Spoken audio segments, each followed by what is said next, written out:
Chapter 1. The volcanic magma-like temperature seemed to burn her body dry, and the only one who could save her was the man in front of her. She clung to the marble-like cool skin, and the instinct to survive finally made her give up resistance. The pain rose little by little with the pleasure, like fireworks constantly exploding in her mind, making her feel like a lonely boat in a blazing sea of fire, floating and sinking. She couldn't extricate herself. "Hey, wake up. It's air-conditioned here. Don't catch a cold." The pressure on her shoulders made Xianxia wake up suddenly. She looked at the nurse's concerned eyes confusedly. She immediately blushed with guilt and avoided her eyes shamefully. Damn it, it had been a long time. After that night of drunkenness, she and Xianxia still appeared in her dreams from time to time. Fortunately, she was unconscious and had no memory of that night. Otherwise, she really didn't know how to face Brother Yin. Seeing that she had woken up, the nurse handed her the list in her hand. "You forgot to take your pregnancy test report. Dr. Zhang asked you to come again next week." Xianxia took the report, smiled sweetly, and carefully put the list in her bag. Xianxia was abroad for an investigation and would come back today. Thinking of the meeting at night, Xianxia couldn't help but feel nervous. Because the place where Xianxia lived was too isolated, she finally got in touch with him when the child was more than 7 months old.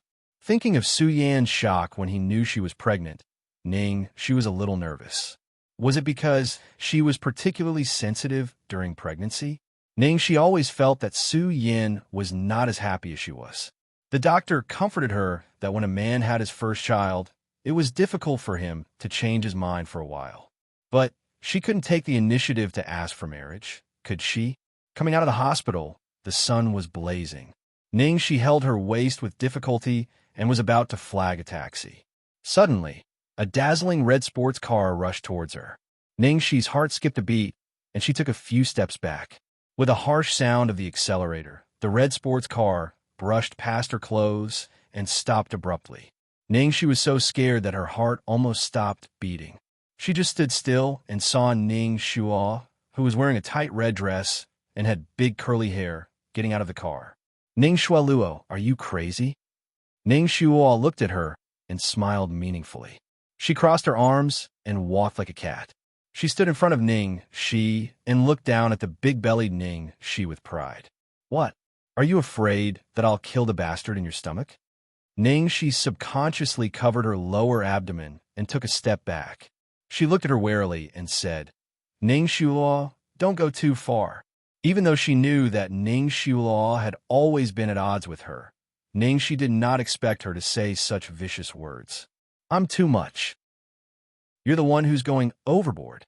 You got drunk and fooled around with a wild man, got pregnant, and now you want Xianxia to be the father? TSK, TSK. Xianxia, you're shameless." Xianxia paused. "What nonsense are you talking about? Oh, don't tell me you really believe that the person you slept with that night was Xianxia." Xianxia laughed her head off. "You said that you and Xianxia grew up together and were childhood sweethearts. You don't even know what his body looks like." The more Xianxia listened, the paler her face became. Standing under the scorching sun, she felt cold all over. That's right, the man that night, she only thought that. Xianxia might be stronger than she had imagined after he became an adult. Now that Xianxia reminded her maliciously, she suddenly remembered that in addition to his physique, the man that night seemed to be different from Xianxia in many aspects. Chapter 2. Let me tell you the truth. That night, you drank my spiked wine. Don't talk about how unsatisfied you were. I was kind enough to find 2 strong men for you. Who knew that you would be so ungrateful and barge into a wild man's room? You even, Xianxia said in a disgusted tone, "Brother Yin is too kind. He was afraid that you wouldn't be able to accept it when you woke up, so he said that it was him that night." "You."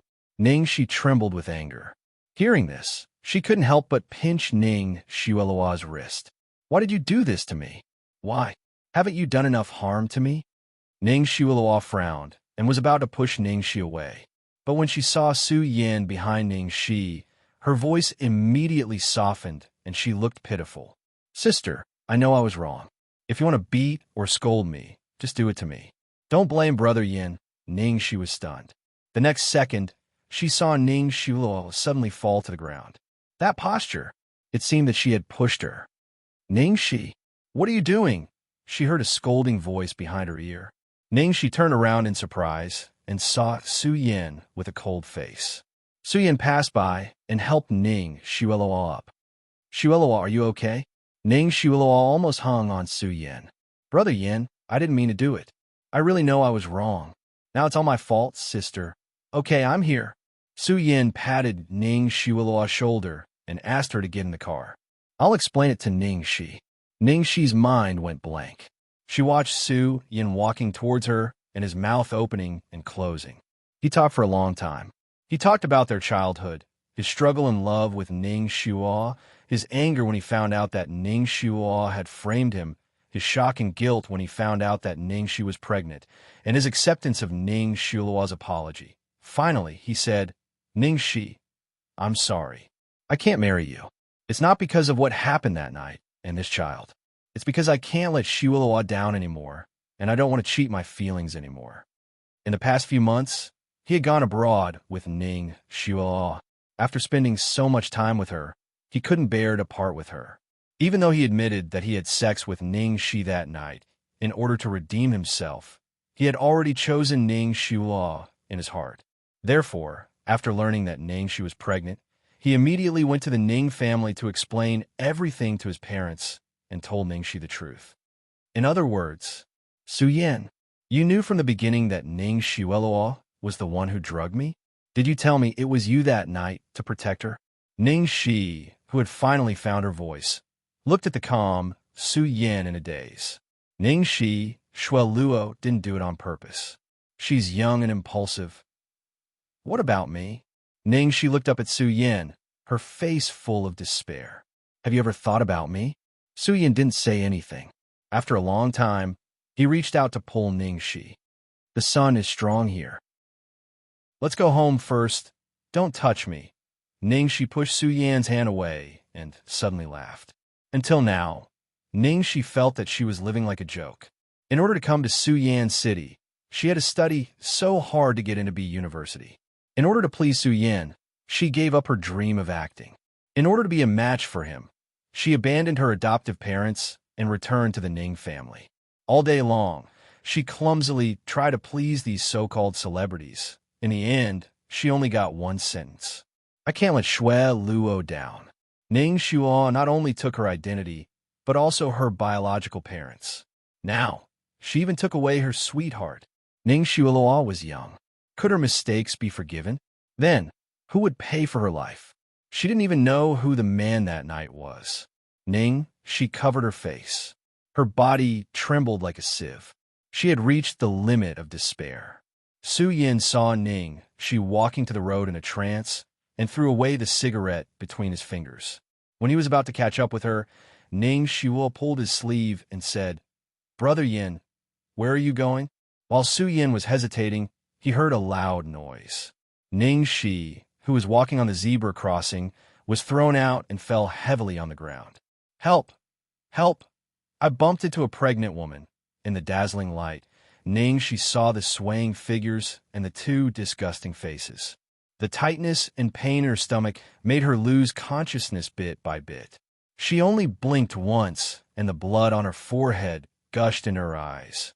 The world fell into darkness. Chapter 3. 5 years later.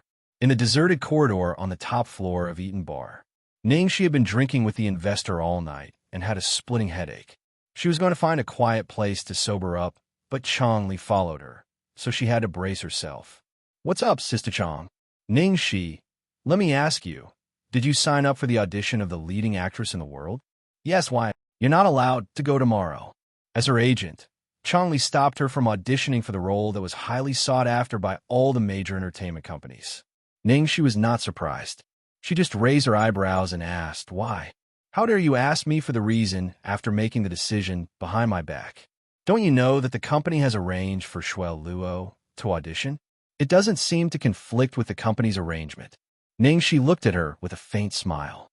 Ning Shui Luo asked you to come to me? Could it be that she's afraid that an unknown actor like me will steal her role? Do you have the ability to steal Shuai Luo's role? You're dreaming. Let me tell you, don't waste your time. The Ning family has invested 30 million yuan in this show, and Shuai Luo has already been selected. In that case, why are you so nervous? You're my artist, so you have to listen to my arrangements. Changli said matter-of-factly. Oh, Sister Chang also knows that I'm your artist. Ning Shi, I don't have time to bicker with you. Since you don't know what to do, don't blame me. As soon as she finished speaking, Ning Shi felt a strong force coming at her. She was pushed into the warehouse of the bar, and her phone was snatched away. With a bang, the door was slammed shut. The footsteps outside the door faded away. Ning Shi knew it was useless to shout, so she slid down the door and sat on the ground indifferently. When she first joined the company, Ning Shuai Luo knew to restrain herself. At most, she would ask Chong Li to arrange some vicious villains for her. But recently, she had gone too far and even resorted to such low-level means. If she couldn't get the role this time, she would have to find a way to leave Starlight Entertainment. As her thoughts were a mess, she suddenly heard a slight sound. Was there a mouse? Ning Shi looked in the direction of the sound and was stunned. She saw a little boy behind a pile of boxes. The little fellow looked to be about 4 or 5 years old. He looked like he was carved from jade, and he was like a white and soft little bun. He was hiding in a corner and shivering, and his pitch-black eyes were filled with vigilance and vigilance. Why would there be kids in the bar's warehouse? There shouldn't be such an unreliable customer who would bring a child to a bar, right? Hey, little bun, who are you? How did you get in? Sneaked in. He was also locked up by someone. Do you want candy? After asking for a long time, the child did not say a word. He only trembled even more violently, like a frightened little animal. So Ning, she stopped talking. It had nothing to do with her anyway. Just like that, the two of them occupied a corner and stayed there peacefully. At this moment, the light bulb above their heads suddenly flickered and then went out. In the darkness, Ning Shi vaguely heard a creaking sound. After carefully distinguishing it, she realized that it was the sound of teeth chattering. Ning Shi chuckled and said to the little bun, "Are you afraid of the dark?" The creaking stopped for a second, then grew louder. Why are you so timid? Ning Shi patted her butt and stood up, walking toward the little guy. Chapter 4. The little bun was so scared that his face turned pale. However, Ning Shi sat down next to the little bun and did nothing. She closed her eyes and went to sleep. Tonight, Changli took her drink with people everywhere, so she had a terrible headache. When Ning Shi woke up, she felt something warm on the side of her leg. She looked down and saw that the little bun was rubbing against her leg, and his little hand was still holding the corner of her clothes. Ning Shi laughed. When she was in the countryside, she had a cat. It was very timid and scared of people. It would run away when it saw people. However, as long as you didn't pay attention to it and let it relax and feel that you were not a threat, it would sneak up to you and even climb onto your knees to sleep. The little bun noticed her gaze and blushed. But this time, there was no panic in his eyes. Instead, his big eyes were full of curiosity. He really looked like a little kitten, even the look in his eyes. Ning Shi smiled, and her hands were itchy. Finally, she couldn't help but reach out her hand to rub the furry head. As soon as he touched it, his expression immediately changed. Why was his forehead so hot? Do you have a fever? Changli would lock her up at least until the end of the audition tomorrow, or even longer. The child might be in danger if he continued to have a fever. She was anxious and found that something was wrong. The light bulb was broken. Why was there still light in the room? She looked up and found there was a small skylight above her head. Starlight sprinkled down from the window. Ning Shi looked around and brought a ladder over. Little bun, come here. I will help you out. For the first time, the little boy responded to her words. He shook his head and looked determined. Ning Shi understood what he meant and pinched his face with a smile. You are quite loyal. You want to share the joys and sorrows with me? Go up. The window is too small for me to get out. You go out first and then find someone to save me. Seeing that the little boy was still hesitating, Ning, she picked him up and put him on the ladder. Come on, don't waste time if you are a man. I will protect you from below. Finally, she sent the child out. Ning, she felt dizzy and her legs gave way. She fell down from the ladder, next to the window. When little Bun saw this scene, a great amount of fear appeared on his previously lifeless little face. Ning, she forced herself to say one word. Go! Under the starlight, the woman's pale and haggard face could not hide her breathtaking beauty. Especially that pair of eyes. They were clear and beautiful, and they seemed to be filled with an ocean that reflected the stars. She was no longer the country bumpkin and ugly duckling she used to be. But what was the use of that? Ning, she smiled bitterly. She hadn't gotten her revenge, and she was going to fall to her death here. However, he had saved a little Bun before he died, so it could be considered a good deed. If her child hadn't died back then, he would probably be around this age. After the car accident 5 years ago, the Ning family felt that she was a disgrace and sent her to a diploma mill that specialized in accepting rich playboys, leaving her to fend for herself. She dropped out of school and applied to USC again, absorbing all kinds of knowledge like crazy, because she wanted to defeat Ning Shueluo and take back everything that belonged to her. Most importantly, acting was her biggest dream in this life. After returning to China, with her good looks and solid acting skills, she was spotted by Chong Li and successfully entered the industry's largest management company, Starlight Entertainment. Her path to stardom was supposed to be smooth, but Ning Shu also entered Starshine and bribed Chong Li to suppress her. Chapter 5. At the same time, the atmosphere in the reception room of Eaton Bar was unusually heavy. The bar owner, manager, security guards, and related staff all stood in a row, trembling with fear.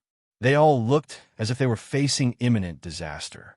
Lu Group's little prince, Lu Tingxiao's precious son, had gone missing in their bar. On the sofa, Lu Tingxiao's face was as cold and hard as ever, like an ice sculpture without any extra expression. However, the pressure that belonged to a superior made everyone present feel weak in the legs and sweat like rain. They didn't even dare to breathe loudly. A young man was kneeling at his feet, crying and snot. "Brother, I'm sorry, it's all my fault. I shouldn't have brought Xiao Bao to the bar. If anything happens to Xiao Bao, I don't want to live anymore." As soon as he finished speaking, he was kicked in the chest. The sound of bones breaking made everyone's scalp go numb, and everyone in the room trembled. Lu Jingli clutched his chest and coughed for a while. He immediately got up and straightened his back. His parents were on vacation abroad and didn't know that Xiao Bao was missing.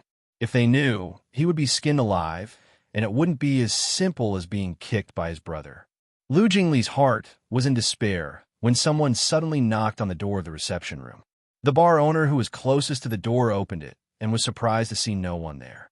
He looked down and was stunned. Young master. Xiao Bao? Oh my God. Xiao Bao. Second uncle's sweetheart. Where the hell did you run off to? Lu Jingli crawled up and hugged the little fellow tightly. He was so moved that he cried bitterly. Everyone in the room looked as if they had just survived a disaster. Lu Tingxiao walked to the door, grabbed Lu Jingli by the back of his collar, and threw him away. He then squatted down in front of his son. What's wrong? Xiao Bao finally got out of his second uncle's clutches. He grabbed Lu Tingxiao's hand and anxiously tried to pull him out. As soon as Lu Tingxiao got close to his son, he could smell the scent of alcohol on him. Apart from that, there was also a faint fragrance. It wasn't the pungent smell of perfume. Instead, it was like a small flower that bloomed on a glacier, exuding a faint, cold fragrance. He felt an inexplicable sense of familiarity, and his heart even palpitated for a moment. Seeing that Lu Tingxiao didn't move, little Bao's little finger pointed towards a direction, and he was anxious to the point of emitting hoarse sounds. Lu Tingxiao picked up his son and walked in the direction his son pointed. Seeing this, Lu Jingli and the rest of the people behind him looked at each other and followed suit. 5 minutes later, the group stopped in front of the warehouse on the top floor. Xiao Bao wriggled his body off his father and banged on the door of the warehouse with great force. He looked extremely anxious. What's wrong with Xiao Bao? What's inside? Lu Jingli was confused. Lu Tingxiao ordered expressionlessly, "Open the door." Yes. The bar owner nodded. then turned his head and scolded the female manager beside him. "Manager Yi, what are you waiting for? Open the door. Where's the key?" Open the door?" The female manager froze. Oh no, Ning, she was still locked in there. She had promised Chong Li that she would lock her up until the end of the audition. However, with the two gods of the Liu family and her boss waiting, how could she say no? She could only take out the key and open the door with trembling hands. As soon as the door was opened, she saw a woman lying on the ground, unconscious. What's going on? Why is there a woman inside? The bar owner was furious. I don't know either. There wasn't anyone inside when I checked before. The female manager tried to explain with a guilty conscience. Hurry up. Save her first. As soon as someone tried to approach Ning Shi, Xiao Bao immediately threw himself at Ning Shi with a ferocious face, not allowing anyone to approach. Chapter 6. Boss Liu this. The bar owner was at a loss. He couldn't figure out what was going on. Liu Tingxiao's gaze swept past the female manager, who looked guilty. Then he glanced at the collapsed ladder on the ground and the skylight that could only fit a child. He could roughly guess what had happened. He raised his hand and dismissed everyone. Then he walked over and carried the woman personally. The faint, cold fragrance in his arms became even more distinct. Seeing that Liu Tingxiao was going to carry her, Xiao Bao didn't stop him. However, he didn't look very willing. He looked as if he would have carried her himself if he wasn't so small. First People's Hospital of B City. When Ning Shi woke up, it was already the next morning. As soon as she opened her eyes, she saw a man sitting on a chair by the window. His slender legs were crossed casually. His well-tailored suit outlined his broad shoulders and thin waist. The buttons on his white shirt were meticulously buttoned up to his collar. Even though he was under the morning sun, his body seemed to be covered with an eternal layer of ice. His cold and arrogant expression was like that of a king in a medieval castle. The man seemed to sense her gaze. He suddenly raised his deep-sea eyes and shot a cold gaze straight at her. That gaze was too invasive. It was like a sharp scalpel dissecting her inch by inch. It was hair-raising. Ning Shi shivered. She couldn't care less about the uncomfortable gaze of this strange man in front of her. She asked anxiously, "Sir, may I ask how I came here? Have you seen a little boy? He's 4 or 5 years old. He doesn't like to talk. He's fair and soft and looks adorable." Adorable. The man raised his eyebrows at Ning Shi's description. Then his gaze shifted to her right. His voice was as cold as his. "You mean Xiao Bao?" Ning Shi hurriedly followed the man's gaze. She saw a fair and soft little bun sleeping soundly on the small bed beside her. There was an 4 drip on the back of his hand. "Yes, that's him. His name is Xiao Bao." Ning Shi finally heaved a sigh of relief. She leaned over and touched Xiao Bao's forehead. The fever had subsided. She regretted saving the child earlier. After all, the child was too young and had a fever. In a chaotic place like the bar, what if something happened to him if he went out alone? Ning Shi looked at the ice sculpture man again. "Are you this kid's?" As soon as the words left her mouth, Ning Shi realized that she seemed to have asked for nothing. The big and the small looked like they were carved from the same mold. They were definitely father and son, biological children. As expected, the ice sculpture replied, "Father, hi, beauty, you're awake. I'm Xiao Bao's second uncle." Suddenly a big face came over. Ning Shi subconsciously stepped back. When she saw the man's face clearly, she was stunned. Liu Jingli? He was the second son of Liu Group and the boss of Xianxia Entertainment. Because of his outstanding appearance and romantic personality, he appeared in the entertainment pages of newspapers and magazines more often than artists. There was no way she would mistake that face for someone else. The ice sculpture man was Xiao Bao's father, and Liu Jingli was Xiao Bao's second uncle. Wasn't that ice sculpture Liu Jingli's brother, Liu Tingxiao? Liu Tingxiao was known as the god of fortune in the capital city. He was like the uncrowned king of the capital city. She never expected that the person she saved was Liu Tingxiao's legendary illegitimate son, the shiny little prince.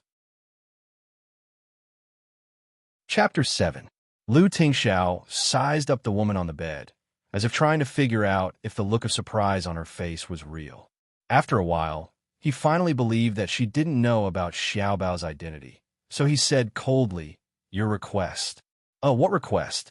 She didn't understand the meaning of these words that came out of nowhere. "My brother wants to thank you for saving Xiaobao. He wants you to make a request." Lu Jingli looked as if she had hit the jackpot. She thought quickly and then said cautiously, "Actually, you don't have to thank me. I did save Xiaobao, but he also saved me. If Xiaobao hadn't gone out to call for help, I would still be locked up in there. So we're even." Although she had been lucky enough to save Little Crown Prince, she didn't dare to take credit for it. The richer one was, the more paranoid they would be, not to mention the Lu family, which was a super rich and powerful family. It would be nice if they didn't suspect that she was up to something. Didn't Lu Tingxiao look at her as if she were a thief? To avoid future trouble, it was better to cut ties with them. She didn't think there was anything wrong with her answer, but Lu Tingxiao looked unhappy, which made her nervous. Did she say anything wrong? Why did he look so scary? "Brother, don't look so scary. Those who know will think you're repaying a debt of gratitude, but those who don't know will think you're taking revenge." Lu Jingli couldn't bear to see the beauty being frightened, so he said to Ningxi, "My brother doesn't like to owe people favors. You'd better make a request. Don't stand on ceremony." How could he force her to make a request? Ningxi's mouth twitched. "I'm not being polite. I'm telling the truth. If you don't believe me, you can check, no need." Lu Tingxiao's reply was concise and to the point. His expression was already slightly impatient. Lu Jingli said, "There are surveillance cameras in the warehouse of the bar. I've seen them. Xiaobao ran in by himself. As for you, the bar manager admitted that she locked you in, so don't worry. We don't suspect you. You did save Xiaobao. You better make a request." Fine, he was back to square one again. In the end, Ningxi had no choice but to bite the bullet and say under Lu Tingxiao's threatening gaze, "How about, you give me money?" Don't rich people like this kind of direct way of repaying?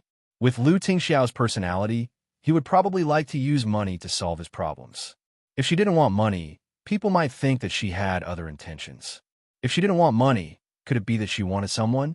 Just when Ningxi was certain that this was the most suitable request, Lu Tingxiao's expression turned even uglier. Ningxi was about to cry. Why did he have to be so stingy with his words?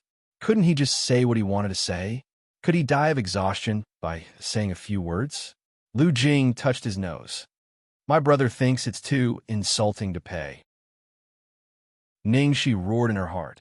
"It doesn't matter. Come and insult me." The Lu family's identity was too special. She really didn't know what to ask for. Just when the situation was at an impasse, Lu Tingxiao spoke. "Marry me." Ningxi was stunned for a second, then coughed violently, almost choking on her own saliva. "Cough, cough, cough. What did you say?" When she finally stopped coughing, she immediately looked at Lu Jingli anxiously. "Second young master, please translate." However, this time, it wasn't just Ningxi. Lu Jingli was also stunned. "Brother, what do you mean? I can't translate this time." At this moment, Ningxi suddenly had an idea. She said shakily, "Is it because I saved your son that you've decided to repay me with your body?" Lu Tingxiao nodded slightly. He thought for a moment and nodded. "You can say that." Chapter 8. Ningxi looked at the man in front of her with an expressionless, cold face and said something shocking. She touched her forehead weakly. "Doctor! Where is the doctor? I think I might have broken my brain and am having hallucinations." Lu Jingli put on an innocent face and said, "Is my brain damaged even if I didn't fall?" At this moment, Ningxi can't accept the fact even though she has been abused thousands of times. She saved a little bun, and the little bun's father said he would marry her? If it were someone else, it would be fine. If he was a little handsome, it would be a romantic encounter. But this is Lu Tingxiao. Lu Tingxiao. In terms of appearance, she is not bad, but Lu Tingxiao has seen all kinds of peerless beauties. If he just likes her, she won't be so scared. It's understandable that Lu Tingxiao likes her face and wants to play with her. But he said, "Marry me," which is horrifying. Most importantly, don't you like men? Ningxi blurts out. Ha ha ha. Lu Jingli laughs. Lu Tingxiao's face is as dark as the bottom of a pot, and the whole ward is suddenly overcast. After a long time, Lu Jingli finally holds back his laughter. If my brother likes men, then where did Xiaobao come from? Well, surrogacy, artificial insemination. If my brother likes men, why would he marry you? To cover up his true sexual orientation? Brother, I can't help you. I also heard that you two are a couple. Ningxi looks between the two brothers subtly. Ahem, ahem, ahem. Lu Jingli is scared and chokes. Damn, that's too heavy. Although I'm as beautiful as a flower, I like both men and women. At this time, someone in the center of the storm slowly stands up from the chair and walks towards Ningxi with his slender legs. Jingli, take Xiaobao out. Brother, what do you want to do? Lu Tingxiao slowly adjusted his cuffs. Prove to Miss Ning that my sexual orientation is true. Looking at the other side's extremely gloomy and terrible face, and the eyes that seemed to want to tear her apart and swallow her, Ningxi was so scared that she fell off the bed, shrank behind Xiaobao, and almost crawled under the bed. Mr. Lu, this has nothing to do with me. It's all those people outside who are spouting nonsense. Every debt has its debtor. Also, you really don't need to thank me. If you really want to make a request, then please don't make me make a request anymore. Sorry, I have a very important audition later. I have to go first. Let's meet again if fate wills it. Ningxi spoke quickly and was about to slip away. However, she had barely taken a few steps when she heard Lu Tingxiao's cold voice behind her. Did I allow you to leave? Ningxi was so scared that her calves and stomach were trembling. My life is over. A few seconds later, under Ningxi's desperate gaze, Lu Tingxiao handed her a piece of paper and a pen. Miss Ning, please leave a note for Xiaobao, in case he gets worried when he wakes up and sees you. Just like that? It was like surviving a calamity. Okay, no problem. I can even write a letter of 10,000 words. Ningxi suddenly breathed a sigh of relief, picked up the pen, and began to write. After writing, she was afraid that something might happen, so she rushed away. Looking at the girl's back, the man's eyes were deep, as if looking at a prey that had been put on chains. After Ningxi left, Lu Jingli immediately jumped up and down beside his brother. Brother, am I dreaming? Do you really like Ningxi? 32 years. You've been grinding an iron bar into a needle, but you've never taken a fancy to a girl. Even as your brother, I'm starting to wonder if you're gay. As soon as he said the word gay, he was blocked by his brother. Shut up. Oh, Lu Jingli choked. He was full of gossip, but he couldn't ask. It was really suffocating. Chapter 9. It was rush hour, and there was a serious traffic jam. Ningxi was late when she arrived. Chang Li and Ning Shuo came out of the audition building happily, surrounded by a group of people who congratulated them. Ning Shuo saw Ningxi rushing over with sweat all over her face. The way she looked at her was exactly the same as 5 years ago. It was as if she was looking down on an ant. Seeing Ning Shuo get into the nanny van and drive away arrogantly, Ningxi didn't leave. Instead, she quickly ran into the building. It wasn't too late. Halfway there, she bumped into a group of people who were talking and laughing. They were the judges of Under the Heavens. Sorry, I'm late. Ningxi bowed deeply. Looking at Ningxi, who suddenly blocked their way, the judges looked at each other in dismay, all looking a little unhappy. No one liked being late. The assistant director said with a straight face, "The audition is over. What's the point of coming here now? Young people nowadays are getting more and more unreliable." "I'm not here for the audition," Ningxi said. "Oh, you're not here for the audition? Then why are you here for the audition?" The scriptwriter asked with interest. "I'm here for the second female lead, Meng Chang'e. As far as I know, you didn't find a suitable candidate in the last audition for the second female lead." Ningxi raised her head as soon as she finished speaking. The moment Ningxi raised her head, there was at least 5 seconds of silence. The assistant director, who had been unfriendly just now, was staring at her. The girl had red lips and white teeth. Her black hair reached her waist, and she was wearing a bright red dress. Even such a strong color couldn't suppress her beauty. She just stood there quietly, but it was as if she was standing in a misty forest, like a fox that had cultivated for 1,000 years. That pair of enchanting eyes made people fall into the boundless spring scenery if they were not careful. Although her cultivation was deep, it was as if she had never set foot in the mortal world. The bottom of her eyes was pure and clear.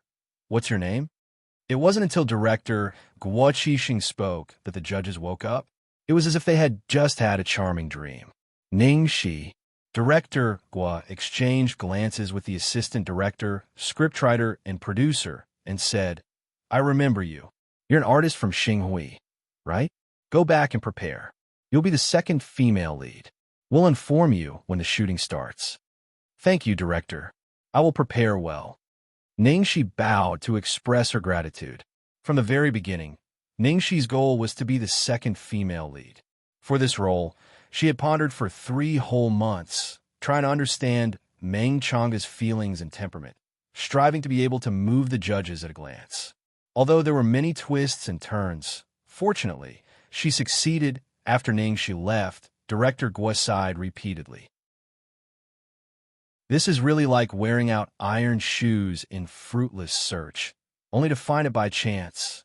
Although this girl has signed with Star Hui, her qualifications are too lousy. With such qualifications, she actually came to audition for the female lead. I didn't take it to heart at all, but in the end, I didn't expect her to be so much prettier than in the photos. The scriptwriter, Yi Linglong, could not suppress her excitement. The most important thing is her temperament. The look in her eyes just now was on point. Before Meng Changa became a demoness, she was a righteous female general. She could be flirtatious, but she could never be vulgar. She even had to maintain a sense of innocence and detachment from the world. The actresses who came for the audition before acted like I was the courtesan of a brothel. "I'm so mad." "Haha, don't be angry. Your song is finally here." At the same time, in the First People's Hospital of B City, the ward where Little Bun was in a complete mess. The little fellow curled up barefoot on the windowsill. He was extremely emotional and shouted at the top of his lungs. No matter what the doctors and nurses said, he wouldn't come down. Lu Jingli was coaxing him like a precious baby, but the little fellow didn't listen to him at all. Lu Jingli had no choice but to call Lu Tingxiao, who had just been called away by the company, back. Chapter 10. "Brother, you're finally here." Xiao Bao suddenly went berserk. "What happened?" Lu Tingxiao asked in a low voice. "I don't know. He looked for Ningxi everywhere after he woke up. I thought he might be looking for Ningxi, so I told him not to look for her. The beautiful Andy had left. As soon as I said that, he went berserk. Xiao Bao seems to like Ningxi, but he shouldn't have been so excited when he heard that she had left. Besides, Xiao Bao hadn't been so emotional for a long time." After hearing what had happened, Lu Tingxiao walked straight to his son. Seeing Lu Tingxiao approaching, the little boy immediately shrank back vigilantly. His eyes were full of defensiveness and rejection, and he didn't even recognize his own father. Lu Tingxiao stopped 3 steps away from his son and said calmly, "Your second uncle told you that Annie has passed away, but he meant it literally. There's nothing wrong with her body, and she's been discharged from the hospital. She hasn't passed away, unlike your grandmother, who left and never came back. Do you understand?" Lu Tingxiao would probably only be so patient in front of his son and say such a long sentence in one breath. Lu Jingli was dumbfounded. "Are you kidding me? I only said 2 words. I'm leaving." And he's already imagining so much. In fact, Xiao Bao had seen Ningxi fall with his own eyes. He had been frightened, so it was not surprising that he had misunderstood his father's words. After hearing Lu Tingxiao's explanation, Xiao Bao temporarily stopped screaming, but he still lowered his head and shrank on the windowsill, motionless. So Lu Tingxiao took out a note. "She gave it to you. Do you want to read it?" Xiao Bao froze, and then, as if a switch had been pressed, he raised his head and opened his short arms, asking for a hug. Lu Jingli, all the doctors and nurses, they had been tortured to the point of breaking down, but Lu Tingxiao had solved it with a piece of paper. Lu Jingli had thought that his brother's action of asking Ningxi for a note was unnecessary, but now he was completely convinced. Lu Tingxiao sat down on the sofa with his son in his arms and handed him the note. The little boy couldn't wait to take it. He had already learned how to read it. "Baby, thank you for saving me. You're amazing. Mwah." Looking at the words on the note and the heart drawn at the back, the little guy's eyes sparkled and his little face seemed to be a little red. Although he pursed his lips reservedly, the corners of his mouth couldn't help but curl up slightly. Needless to say, he looked very cute. Lu Jingli looked as if he had seen a ghost. "Damn, did my eyes deceive me just now, brother?" Our little treasure actually smiled. I can't even remember when was the last time I saw him smile. What did Ningxi write? Lu Jingli wanted to peek, but Xiao Bao immediately hid it like a treasure. However, Lu Jingli had already seen it.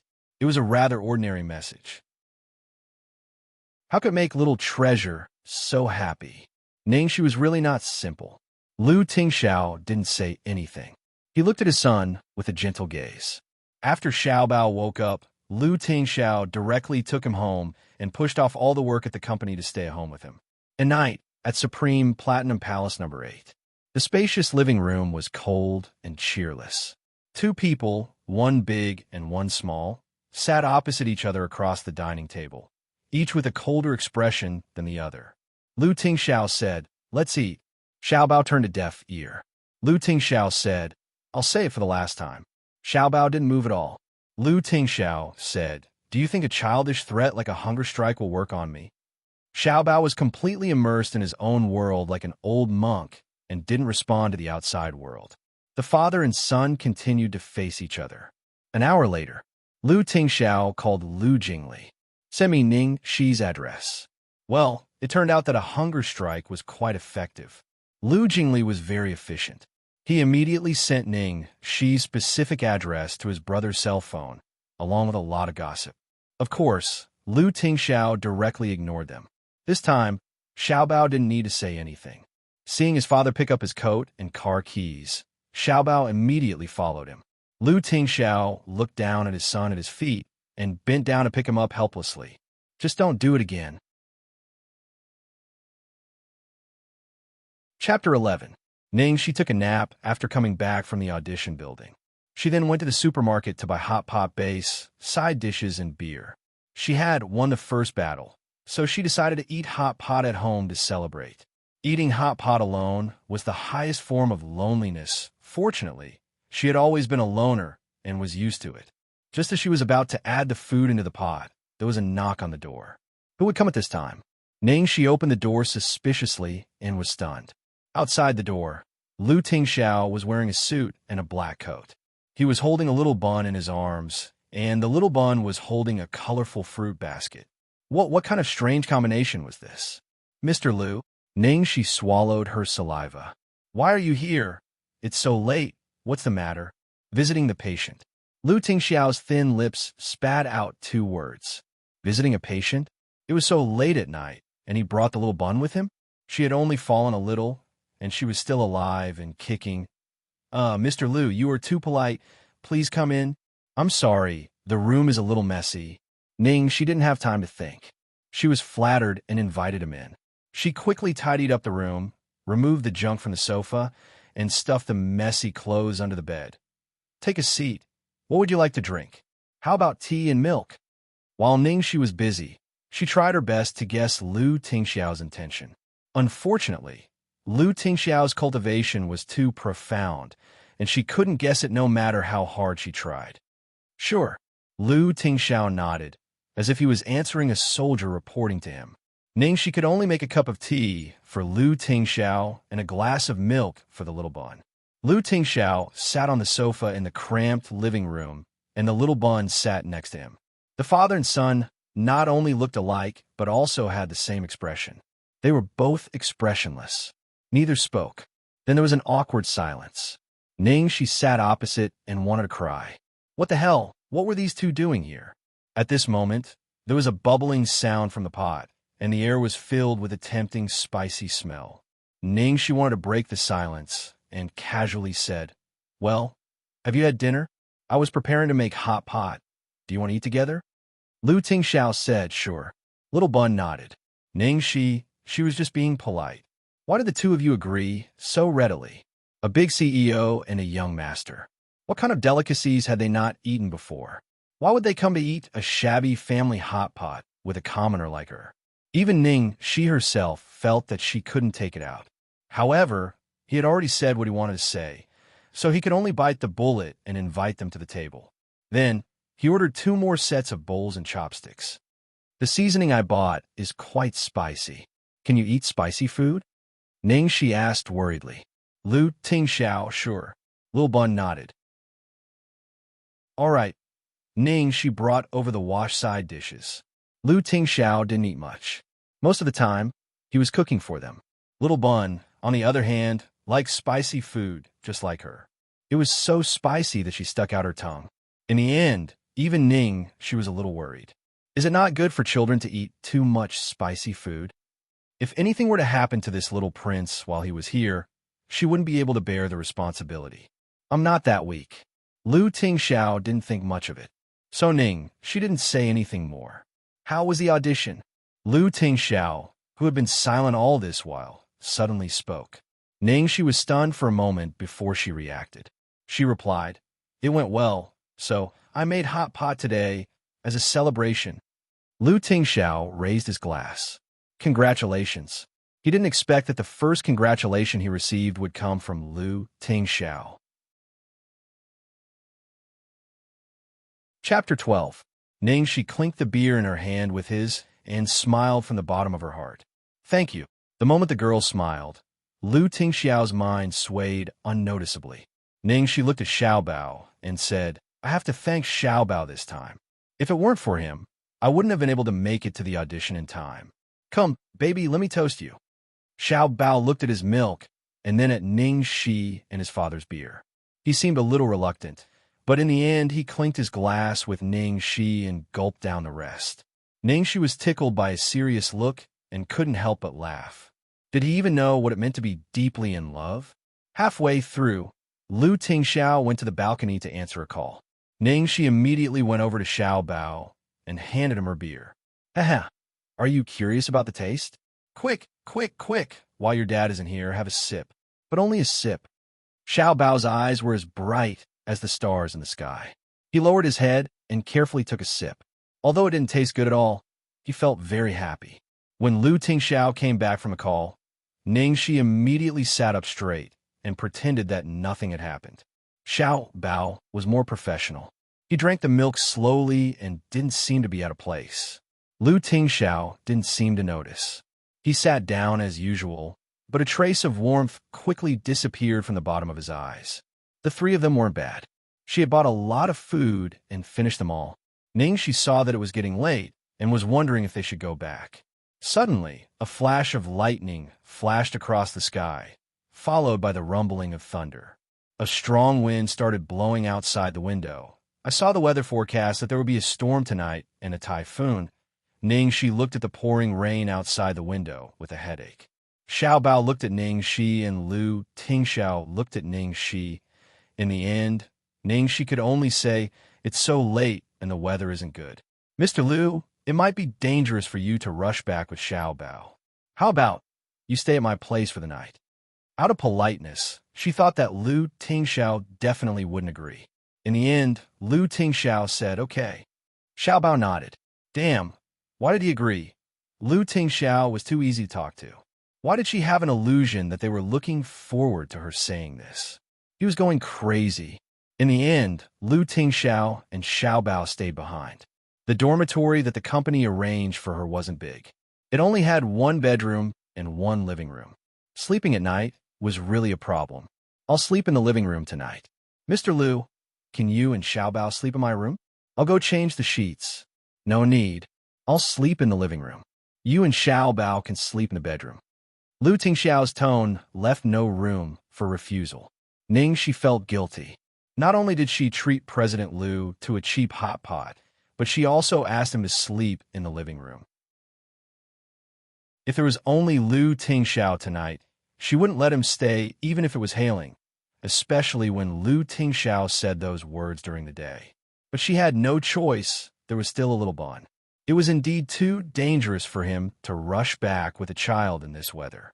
Moreover, with a little bun, it shouldn't be considered a lonely man and woman, right? Ningxi could only accept her fate. I'll see if I can find some clothes for you to change into after rummaging for a while. She actually managed to find it. Chapter 13. There is a set of children's pajamas in the shape of Pikachu that the manufacturer gave her when she was working part-time. She casually stuffed it in the cabinet, and it was perfect for Xiao Bao to wear. Lu Tingxiao was easier to deal with. His brother had left a few pieces of clothing with her. After recognizing her biological parents, Ningxi felt sorry for her adoptive parents. She was too ashamed to face them, so she rarely contacted them. She only had some contact with her younger brother, Tang Nuo. After finding clothes, Ningxi went into the room to get a new quilt and pillow for Lu Tingxiao. The sofa in the living room wasn't big enough for Lu Tingxiao's long legs, so she had no choice but to lengthen a stool. Xiao Bao was quite worry-free. After taking a shower, he put on Mengming's pajamas and lay down on the bed.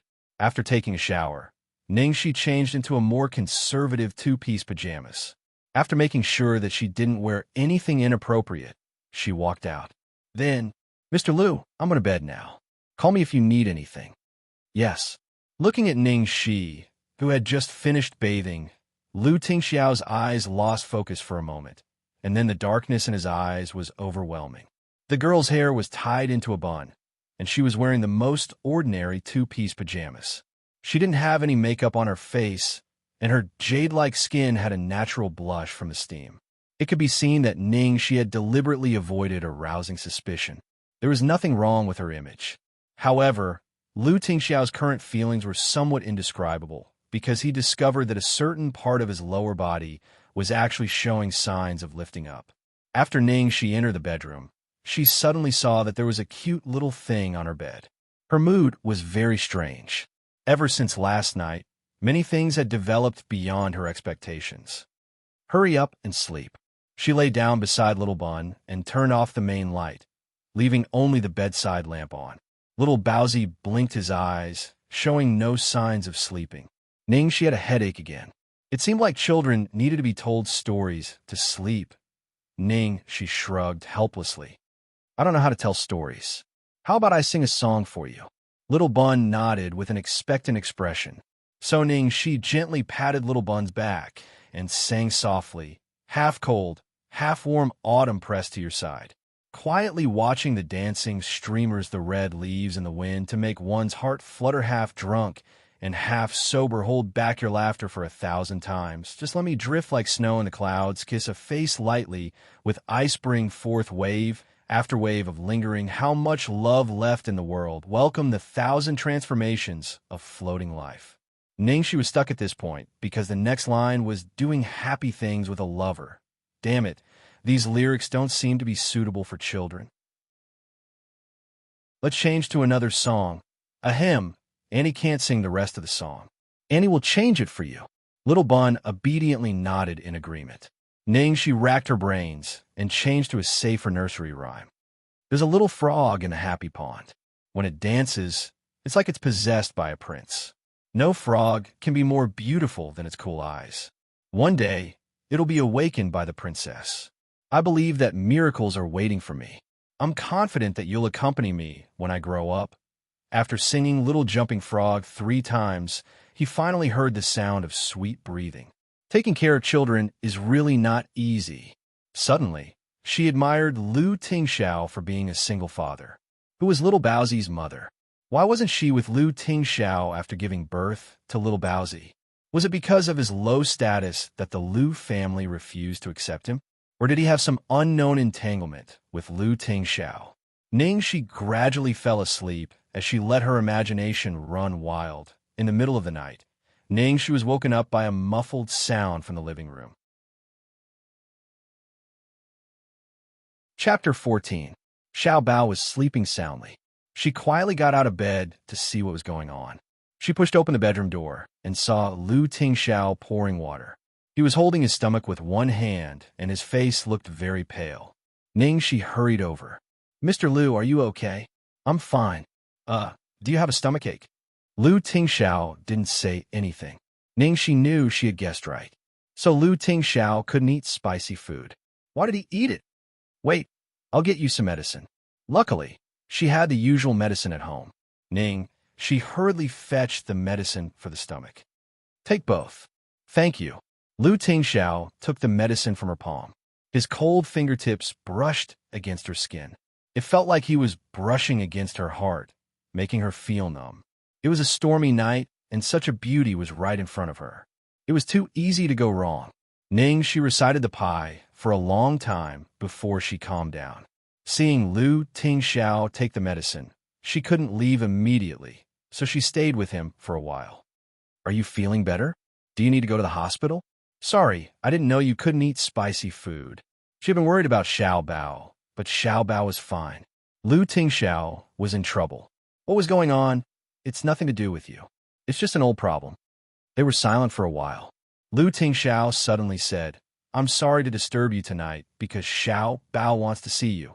Ning, she was surprised. Xiao Bao wants to see me? Xiao Bao was frightened in the warehouse. You saved him, so he is very dependent on you now. Lu Tingxiao explained. Ning, she found that as long as Xiao Bao was by his side, or when she mentioned anything about him, Lu Tingxiao's cold aura would be much more restrained. He was not as scary as he was during the day. I see. Ning, she nodded. Probably because it was easy to let down one's guard at night. Ning, she asked the question that had been bothering her for a long time. May I ask if Xiao Bao doesn't know how to speak? She had never heard Xiao Bao say a word. The little guy only knew how to nod and shake his head. It's not that he can't speak, he just doesn't want to, Lu Tingxiao replied.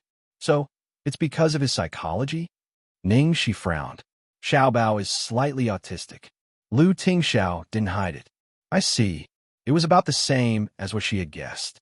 As for why Xiao Bao was autistic, she naturally didn't dare to ask about this kind of rich and powerful secret. Miss Ning, Lu Tingxiao suddenly stared intently at her. That gaze was clearly cold and clear, but it gave her the illusion that it could burn people to ashes. And Ning, she was startled by his stare. Have we met somewhere before? Lu Tingxiao asked. If this question had been asked by someone else, Ning, she would have been sure that the person was hitting on her, an old-fashioned one at that. However, the person who spoke was Lu Tingxiao, and the confusion in his eyes was genuine. I don't think so. If I had met someone like you, Mr. Lu, there's no way I wouldn't have an impression of you. Is there a problem? Ning Shi's tone was quite certain. With her identity, even when she was the eldest daughter of the Ning family, it was impossible for her to meet someone like Lu Tingxiao. It's nothing. Lu Tingxiao looked away, his eyes reflecting the dark night outside the window. He looked a little lonely. If they continued to be alone like this, the atmosphere wouldn't be good. Mr. Lu, if there's nothing else, I'll go to bed first. Ning Shi said cautiously. Lu Tingxiao seemed to see through her and raised his hand. No hurry, sit down. No hurry. She was in a hurry. Chapter 15. Ning Shi sat down with a long face. She sat like a primary school student. Lu Tingxiao rested his head on his hand. Are you afraid of me?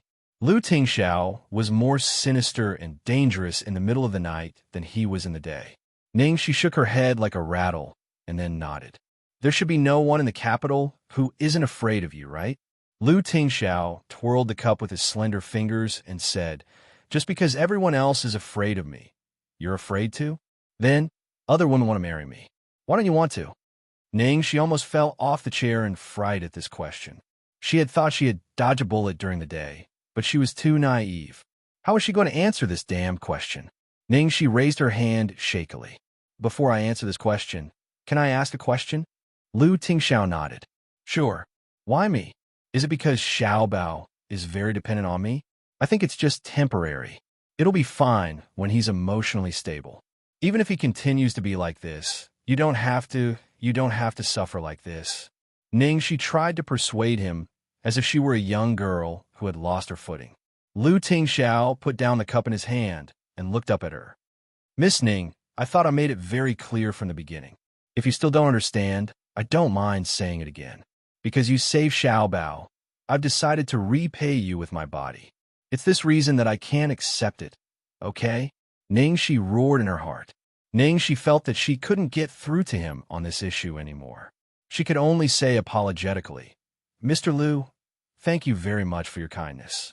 Actually, I don't believe in marriage, so—" Lu Tingxiao raised an eyebrow. "So, you only want to sleep with me? And you don't want to marry me?" "That's right. Pooey. No, no, no. I didn't mean that." She was about to kneel down in front of him. Could he not be so frightening?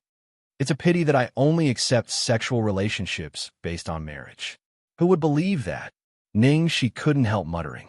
"You're pregnant before marriage. Okay?" Lu Tingxiao looked out of the window, looking a little lost. "Xiaobao is an accident. I don't know who his mother is."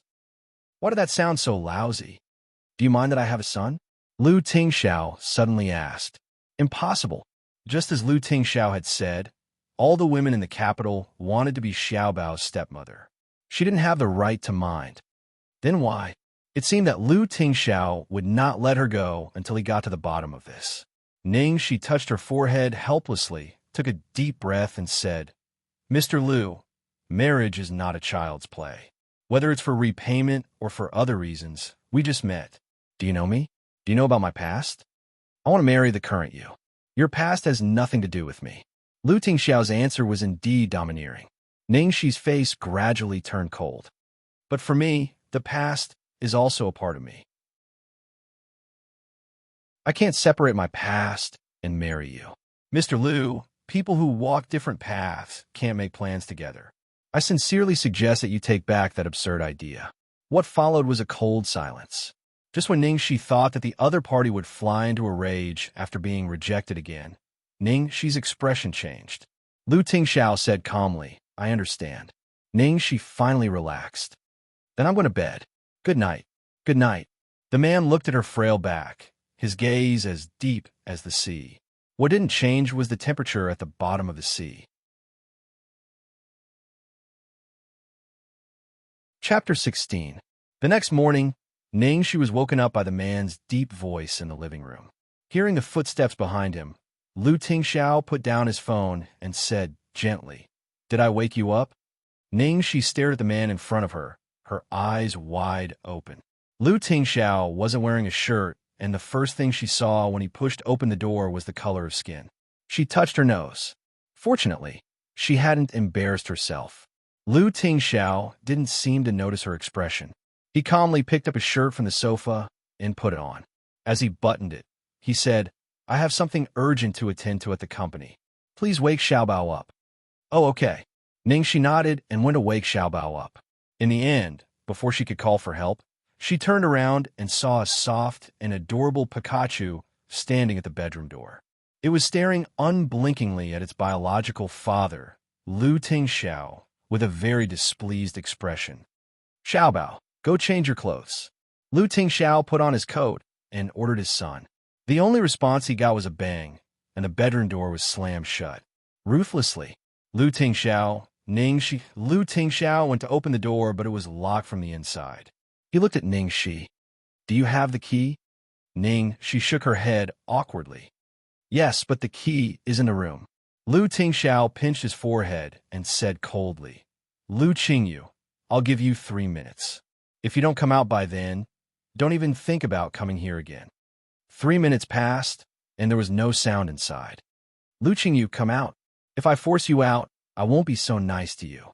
There was still no response. The little bun didn't give his father any face. Ningxi wanted to laugh, but didn't dare. "I have work to do later. It's okay to let Xiaobao stay here for a while." Lu Tingxiao's face darkened. He took out his phone and was about to make a call. Ningxi glanced at him secretly and was speechless when she saw that he was calling the psychiatrist. Wasn't he making a mountain out of a molehill by calling the psychiatrist for such a small matter? Ningxi coughed and suggested, "Why don't I have a try?" Lu Tingxiao hesitated for a moment and nodded. Ningxi leaned against the door and said gently, "Xiaobao, I have to go to work later and can't take care of you. Can you go home with Dad first?" There was still no response from inside. "How about this? Let's exchange phone numbers and keep in touch. You can also video call me." There seemed to be some hesitant footsteps coming from inside. "If Auntie is late, the leader will scold me. Our leader is very fierce." Annie is so pitiful. The door opened with a click. Lu Tingxiao, who was prepared for a protracted battle, was startled. He looked at the woman beside him with a complicated gaze. She only said 3 sentences, and Xiao Bao obediently came out. The last time Xiao Bao locked himself in the attic on the balcony like this, the family of 4, the butler, the servants, the psychiatrist, and even the negotiation experts were all dispatched. They tried to persuade him for an entire afternoon, but to no avail. In the end, they had no choice but to tear down the door. As a result, the little fellow ignored them for an entire month. Of course, Ningxi didn't know about this. She just felt that this child was so obedient. She picked up the gloomy little bun who couldn't bear to see her scolded and praised. Little Bao is so obedient. Thank you, baby. Little Bun, who was praised, felt a little better. He silently handed her a piece of paper with a string of numbers written on it. Ningxi took the paper and said, "Hey, is this your phone number? Okay, I'll save it. I'll call you when I'm done." Lu Tingxiao was a little puzzled. Xiao Bao didn't have a phone. Where did he get his phone number? Taking advantage of his height, he took a look. It was his phone number. Not bad. He was indeed his biological son. Chapter 17. At Starlight Entertainment. In the office, Chongli was exasperated. Ningxi is the second female lead in the audition. The second female lead? Ningxi Luo frowned when she heard that. Wasn't she playing a small role in some unknown drama? How could she have had time to audition? I was also surprised. After asking, I learned that during the audition for the first female lead yesterday, when the judges were about to leave after the audition, they accidentally saw Ningxi and felt that she was very suitable for the second female lead. So they decided on the role at first sight. No wonder you are so wary of her. Ningxi is so scheming. She was still loitering in front of the judges after the audition. I wonder who she's trying to seduce. There was something Chongli didn't dare to say. Ningxi was so beautiful that she wouldn't be surprised if the judges chose her at a glance. When she had signed Ningxi, she had planned to focus on training her, but Ningxi Luo had suddenly appeared out of nowhere.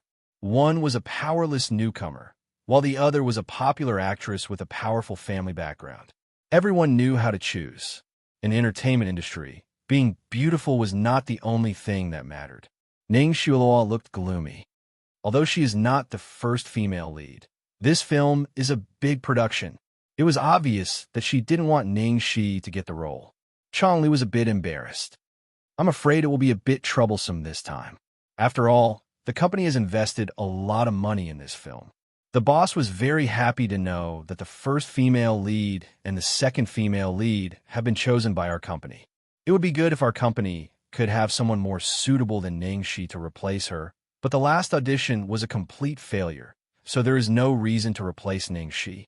Ningxi Luo seemed to have thought of something, but she suddenly calmed down.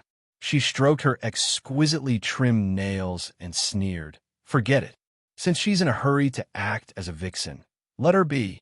Ha! The seductress who brings disaster to the country is indeed suitable for her.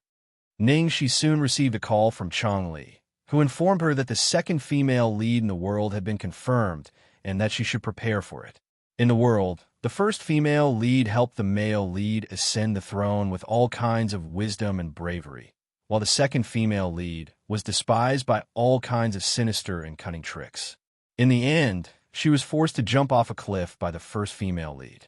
With such a character setting, it was no wonder that Ningxi Luo was so generous this time and did not destroy it. Although she got the role of the second female lead in Under the Heavens, she still had to finish what she had to do. She still had a filming set to run today. Her role was that of a mistress who stole someone else's husband. She only had 5 minutes of filming left. She would be surrounded and beaten up by a group of people for 5 minutes under the bright sun. In reality, it took more than 2 hours to finish acting these 5 minutes. Because the extras were inexperienced, their actions and expressions were not uniform. So she had to be beaten repeatedly. Back home, Ningxi casually turned on the TV and lay down on the sofa, exhausted. After lying down for a while, she felt as if she had forgotten something. At this time, the television was broadcasting the news, and a familiar figure appeared on screen. This unparalleled beauty, these broad shoulders, narrow hips, and long legs, this ascetic temperament from 8,000 meters above sea level. Who else could it be but Little Bun's father, Lu Tingxiao? Lu Tingxiao seemed to be at a signing ceremony, shaking hands with a few foreigners. The host excitedly introduced that Lu Group had joined hands with the Italian DR brand to enter the European market, and their market value might double. Ningxi finally remembered that she had forgotten to call Xiao Bao. At the Platinum Gold Palace, the two elders of the Lu family had returned from abroad, and the family of five was having a meal together. The big project that Lu Group had been negotiating for 3 years had finally been settled. Old Master Lu was very happy and expressed high praise and encouragement to Lu Tingxiao. He even praised Lu Jingli. However, at the end of the speech, the main point came. The gist of it was that work was important, but his precious grandson was even more important. Old Master Lu, Tingxiao, work is important, but you can't neglect Xiao Bao. You're done with work now, so spend more time with Xiao Bao. Old Madam Lu, if you really don't have time, then find someone to help you take care of him. Xiao Bao is already so big. You should also consider your own personal issues. Old Master Lu, your mother is right. Lu Jingli secretly gave his brother a look. Look, our parents are starting to put on a show again. Lu Tingxiao buried his head in his food and did not say a word. Lu Xiaobao held his phone and did not move. Chapter 18. Old Madam Lu was extremely worried when she saw the big and small wooden stakes. Tingxiao, did you hear what I said? And what's wrong with Xiao Bao? He hasn't eaten anything all night and has been holding his phone like a treasure. Lu Jingli chewed on the sweet and sour pork and mumbled, Xiao Bao is waiting for a pretty Annie's call. Old Madam Lu was confused. What pretty Annie? Lu Jingli waved his hand. Mom, Dad, don't worry. My brother already has someone he likes. Old Madam Lu was still shocked. Is what you said true? Second brother, don't lie to us. Old Master Lu put down his chopsticks solemnly and looked at Lu Jingli inquiringly. Why would I lie to you? It's true. Ask my brother yourself if you don't believe me. Lu Jingli said as he looked at his brother.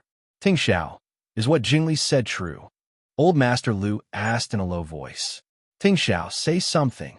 Old Madam Lu urged. Lu Tingxiao said yes. Old Madam Lu was anxious, and after waiting for a long time, she heard only a yes. She was furious. You brat, can't you say one more word? Why is it so hard to talk to you? Lu Tingxiao said, It's true. Old Master Lu was speechless. All right, he really only said one more word. Old Madam Lu was still worried and asked hesitantly, Tingxiao, is the person you like a girl or a boy? Lu Tingxiao's face darkened, and he said through gritted teeth, a girl. Lu Jingli laughed so hard he almost fell off his chair. Of course it's a girl, and a very pretty girl. Xiao Bao likes her very much too. Xiao Bao has been waiting for her call. Old Madam Lu was so happy that she cried. Our ancestors have blessed us. Our ancestors have blessed us. Tingxiao, which family does she belong to? How old is she? Where does she come from? What does she do? Who are her family members? Why didn't you tell us? Lu Jingli hurriedly interrupted her. Mom, calm down. We didn't tell you because we didn't want you to interfere and end up making a fool of yourself. If they knew Ningxi's real identity and that she had a bad reputation in the entertainment circle, the whole thing would be ruined. At this moment, Old Master Lu spoke up. Tingxiao can't be wrong if he has his eyes on someone. Don't worry too much. What do you mean I'm worried? Don't tell me you're not worried. Who was the one who was so worried that he couldn't sleep in the middle of the night and smoked on the balcony? Old Madam Lu mercilessly exposed her husband. However, after hearing her husband's words, she felt a lot more at ease. Tingxiao has such high standards. The woman he chooses will definitely not be bad. Most importantly, Xiao Bao likes her too. As soon as he finished speaking, the phone that Xiao Bao had been holding for the whole night suddenly rang. This was Lu Tingxiao's private number. Not many people knew about it. Lu Jingli leaned over and saw that it was indeed Ningxi's number. Is it that girl? Old Madame Lu asked excitedly, as if she was about to meet her daughter-in-law. Lu Jingli nodded repeatedly and answered the call for Xiaobao. Xiaobao didn't know how to use a cell phone very well. Lu Tingxiao had bought a cell phone for him before, but he didn't like it and had thrown it away somewhere. At that moment, everyone's attention was focused on Xiaobao's cell phone. Lu Jingli was the most thick-skinned, and he leaned over to the phone to eavesdrop. Chapter 19. She hesitated for a long time before she finally dialed the number. Because of what had happened 5 years ago, she actually didn't like children and was even a little averse to approaching them. That would bring back some bad memories, such as the child she had lost. That child had carried her most gentle expectations, but also represented her dirtiest past. For some reason, Little Bun didn't make her feel uncomfortable at all. Instead, she liked him from the bottom of her heart and couldn't help but want to get close to him. How strange. Hello, hello. The call connected, but there was no sound. She knew that it must be Xiaobao, so she chuckled. It's Xiaobao, right? Sorry, Annie just finished work and only remembered to call you now. Xiaobao didn't know how to speak and couldn't respond to her, so she could only talk to herself. Baby, have you eaten yet? You're too skinny, you have to eat more, okay? Children can't be picky about food, that way they can grow faster, and Chubby is so cute. Although you're already cute enough now. Oh yeah, I just saw your father on TV. He closed a big deal. That's amazing, congratulate him for me. 10 minutes later, Xiaobao put down his phone and took out the writing board that he hadn't used for a long time. Stroke by stroke, he wrote, "Congratulations." Although Xiaobao didn't know how to speak, he was good at both Chinese and English. He didn't like writing Chinese, so he wrote English most of the time. But he hadn't written in a long time, because he didn't express himself at all. Seeing this, the two elders were stunned. Lu Jingli was calm because he had seen it before. Lu Tingxiao vaguely heard what she said on the phone. Looking at the word, a rare smile appeared on his icy face, and he touched his son's little head. Thank you. After Xiaobao finished writing, he started eating in an extremely serious manner. He even ate the carrot that he hated the most. At this moment, the two elders were still in a daze. Boss seemed to have smiled just now. My good grandson wrote on his own, my good grandson ate on his own, and my good grandson even ate a carrot. Old Madame Lu finally came back to her senses and asked impatiently, Jingli, what did that girl say to Xiaobao on the phone just now? Old Master Lu's face was also filled with curiosity.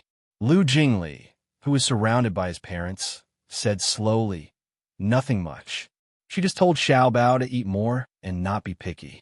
She also asked Xiaobao to congratulate my brother on her behalf. Old Madame Lu's face was filled with disbelief. That's it? Lu Jingli shrugged. What else can I do? Old Master Lu looked very pleased. This girl has done more with one phone call than Xiaobao psychiatrist can do in a year. That's right. Old Madame Lu was pleasantly surprised. This girl is really not bad. Tingxiao, you must make good use of her. Lu Tingxiao, MHM.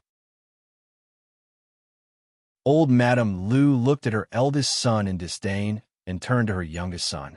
Second son, your brother is a blockhead. How would he know how to woo girls? You must help him, all right? Now you know how useful I am. Lu Jingli snorted proudly. Don't worry, I'll definitely use all my knowledge to help my brother. But let's make an agreement. Both of you are not allowed to interfere. You should know that at this stage, it's the easiest thing for a parent to interfere. The two elders naturally responded. We know, we won't ask. Chapter 20. After dinner, the two elders had just left when Lu Jingli wagged his big tail and went to his brother to claim credit. Brother, wasn't I awesome just now? Halfway through wagging his tail, a small object was thrown from his brother's hand towards him with a whoosh. Lu Jingli caught it. What's that? When he saw it clearly, his eyes widened. It was a car key, the only one in the world that he had coveted for a long time, the 100-year commemorative Bugatti sports car. Oh, my dear baby. Lu Jingli hugged the car key and kissed it. Brother, I love you. Previously, his brother had refused to give it to him, but this time, he had thrown it to him after saying a few words to his parents. Ningxi's position in his brother's heart was higher than he had imagined. The more Lu Jingli thought about it, the more worried he became. Brother, are you sure it's Ningxi? And it's not for fun, but for marriage? Marriage. Lu Tingxiao's tone left no room for a second possibility. Lu Jingli sighed when he heard that. Then, as an experienced person, he said earnestly, "Then I have to remind you to be mentally prepared. Chasing a woman is like playing a game. There are different levels of difficulty. Easy mode, normal mode, hard mode, hell mode. And Ning, she is definitely on the ground. Prison, mode, style. Every woman has a weakness, but what about Ningxi? Do you use money? From the fact that she looks so miserable, she definitely doesn't accept being kept and sleeping around. Love? Look at how many men she dumped when she was abroad. Her ex-boyfriends are all over the entertainment industry, and all of them are not ordinary people. When I saw that list, I was convinced. I've never been convinced by anyone in this aspect. As for using a child, don't even think about marrying her. She's focused on her career and has no intention of having a child. Even if I were to do it myself, it would most likely be GA over. A newbie like you with a negative EQ is practically giving away experience." Lu Tingxiao looked at him coldly. 100%. Lu Jingli's mouth twitched. Okay, I'll definitely GA over. Don't pay attention to these small details. Okay? In short, my final conclusion is, I bet Ning, she is the same as me, a true believer of not marrying and not having children. This kind of person was cynical about relationships and regarded freedom as life. If you want to play, it's easy. Want to get married? Extremely difficult. That's because you haven't met someone who's willing to marry you and give birth to a life together. The moonlight spilled into the room through the window. Lu Tingxiao's usually cold and stiff face now looked a little gentle. Lu Jingli counted how many words his brother had said this time, his face full of disbelief. Aye, people in love are really different. Even emotional idiot can teach me a lesson. Well, but what you said does make sense. What do you think? Do you need any help from your dear brother? Lu Tingxiao gave him 3 words, no need. Lu Jingli panicked. Why wouldn't I need it? Picking up girls is different from working in the business world. Think about it carefully. Do you really not need a smart, wise, and handsome coach to pick up girls? Lu Jingli was trying his best to promote himself when the door to the study was suddenly pushed open with a creak. The two of them turned their heads at the same time. Unexpectedly, he saw Xiao Bao in pajamas at the door. Surprise flashed across Lu Tingxiao's eyes. Xiao Bao. Lu Jingli's face was also full of surprise. Xiao Bao actually appeared outside of his own bedroom at this time.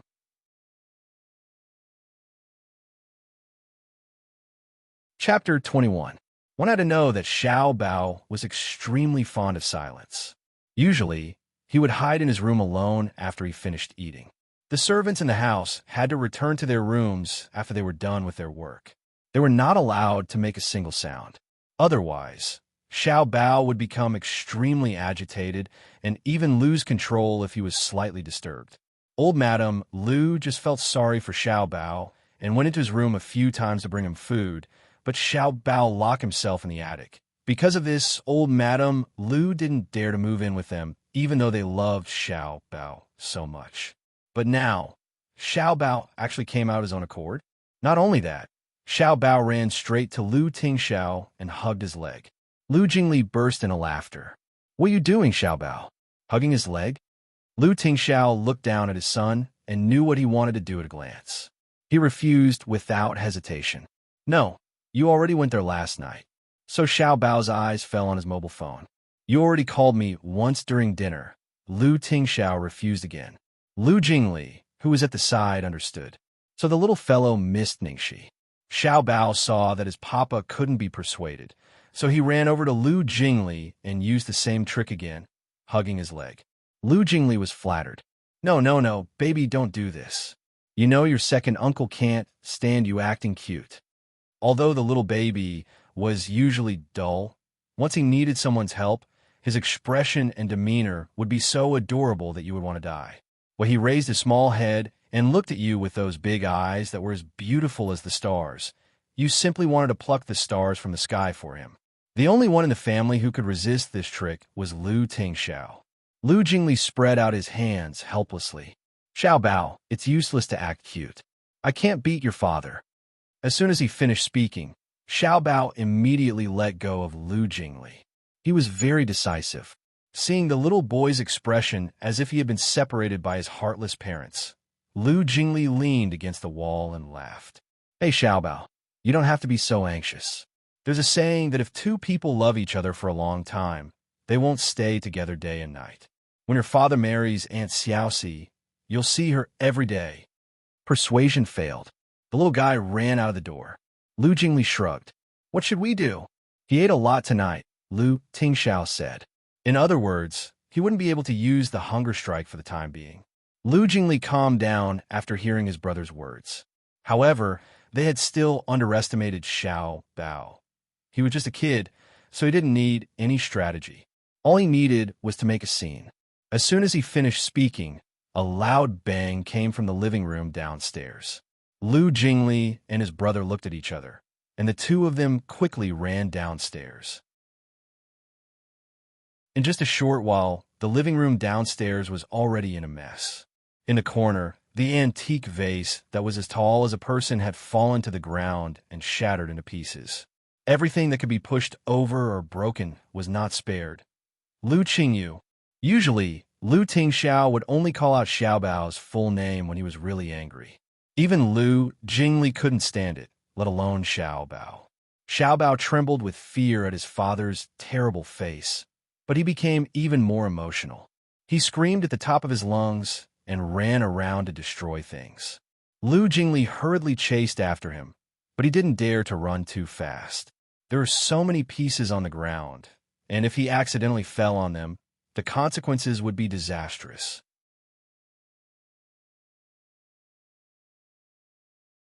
Chapter 22. Brother, we can't go on like this. Let's ask Ningxi to come here. Don't. Lu Tingxiao scolded. Lu Jingli tried to persuade him. Brother, Xiao Bao is still a child. He is not your subordinate. You are too strict with him. What's wrong with spoiling him a little? Every child is willful and mischievous. It's not your place to criticize my way of education. Lu Tingxiao's face was as cold as frost. It seemed that he had made up his mind not to encourage Xiao Bao's bad habit of making trouble to achieve his goal. Lu Jingli was in a dilemma between the father and son. It was really a headache. If things got out of hand and alerted his parents, the fact that he took Xiao Bao to the bar would probably be exposed. God, someone come and save him. While Lu Tingxiao went to catch Xiao Bao, Lu Jingli quickly took out his cell phone and secretly called Ningxi. At night, Ningxi was reading the script at home and chatting with someone on the internet. Dirty Monster King. Ningxi, can you change your non-mainstream QQ name? It's so annoying. Moaning and moaning. Isn't the dirty demon king an eyesore? How dare you say that to me? Dirty Monster King. Ahem. I will return to China next month. Pick me up at the airport. No, I don't have time. Dirty Monster King. Pick me up. I said I don't have time. Dirty Monster King. Are you coming or not? The other party doesn't want to talk to you and throws a dog at you. Dirty Monster King. The other party caught your dog and beat it up. The dog's heart feels like being pricked by a needle. Dirty Monster King. Fuck. Why are you dirtier than me? And who the fuck is a needle? You dirted me first. I don't want to talk to you. I want to read the script. Dirty Monster King. She is just a supporting actress. What's so interesting about it? We had a good relationship. Do you really want to be so heartless? There are so many people who have a good relationship with me. Who do you think you are? Dirty Monster King. Ningxi. Wait and see. Ningxi turned off the computer and concentrated on reading the script. After a while, her cell phone suddenly rang. It was a strange number. She was worried that it was a call from a crew, so she picked it up immediately. Hey, Ningxi, help. I'm Lu Jingli. Come to the palace immediately. Something's happened to Xiao Bao. What? What happened to Xiao Bao? Ningxi's heart immediately tightened. Anyway, it's urgent. Hurry over. Brother, calm down. The child is still young. Xiao Bao, you can't fall. Lu Jingli made it sound so serious, and the sound of things falling and breaking came from the other end of the phone. Ningxi became even more nervous. She hurriedly changed her clothes and answered, "I'll be right there." She didn't know what was wrong with her, but she couldn't sit still the moment she heard that Xiaobao was in trouble. Even though they had only known each other for a few days, he had been unable to let go of her. It was quite a distance away from the palace, and it would take at least 40 minutes to get there by taxi. Ningxi was worried that something might happen during such a long time, so she pushed her motorcycle out of the garage and rushed there at lightning speed. It was supposed to take 40 minutes, but it only took Ningxi 10 minutes to get there. Lu Jingli must have informed the security guard. After Ningxi gave him her name, the security guard let her in directly. When she arrived at Villa number 8, there was a maid waiting outside to show her the way. Chapter 23. For the convenience of riding, Ningxi was wearing a tight black leather jacket and trousers. She hurried over and took off her helmet and gloves. Her long hair cascaded over her shoulders like a waterfall. She looked handsome and arrogant. Lu Jingli almost couldn't help but whistle when he saw her in this form. "Lu Qingyu, do you really think I don't dare to hurt you?" In the corner of the living room, Lu Tingxiao grabbed his son, who had nowhere to run. The little boy struggled violently in his arms, like an extremely angry little beast, crazily flashing his tender little claws. "No!" Ningxi rushed over and snatched Xiaobao away. Xiaobao looked up at her and was stunned for a second. Then his big eyes turned red, and he plunged into Ningxi's arms, clinging to her and never letting go. Looking at the little boy who was so cute and soft yesterday, but now his eyes were full of fear and he was trembling all over, Ningxi felt so sorry for him. She was so angry that she couldn't care less about the terrible boss, and said, "Mr. Lu, I know I'm in no position to say anything as an outsider, but I still want to say that your way of education is really problematic. Children need warmth at such a young age. Besides, Xiaobao's situation is special. He has been stimulated, and he doesn't have a mother by his side. You should be more patient and tolerant to him. How can you be so fierce to him? Don't you see how scared he is? You even wanted to fight with him." Lu Tingxiao said, "It's my fault." Lu Jingli. Ha! Lu Jingli chuckled as he listened to his brother's clean admission of his mistake. "When I said there was something wrong with your way of education, you just scolded me in the face. Ning, she said you were so obedient." After Ningxi came, Xiaobao was like a puppy that had seen its owner. He was very obedient, completely different from the crazy lion cub just now. He obediently let Ningxi lead him back to the room without moving a muscle. On the sofa, Ningxi gently touched Xiaobao's head to comfort him. "What happened? Wasn't he fine this morning?" Lu Jingli sighed. "What else could it be? Xiaobao missed you and wanted to see you, but my brother wouldn't let him. I want to call you, but my brother didn't let me. He didn't want to disturb you. In the end, Xiaobao started to cause a ruckus. He ran around and smashed everything in the living room. My brother didn't want to indulge his bad habit, and the two of them had a falling out. Then it became like what you saw when you came. Just because you won't see me or call me." Ningxi found it hard to understand.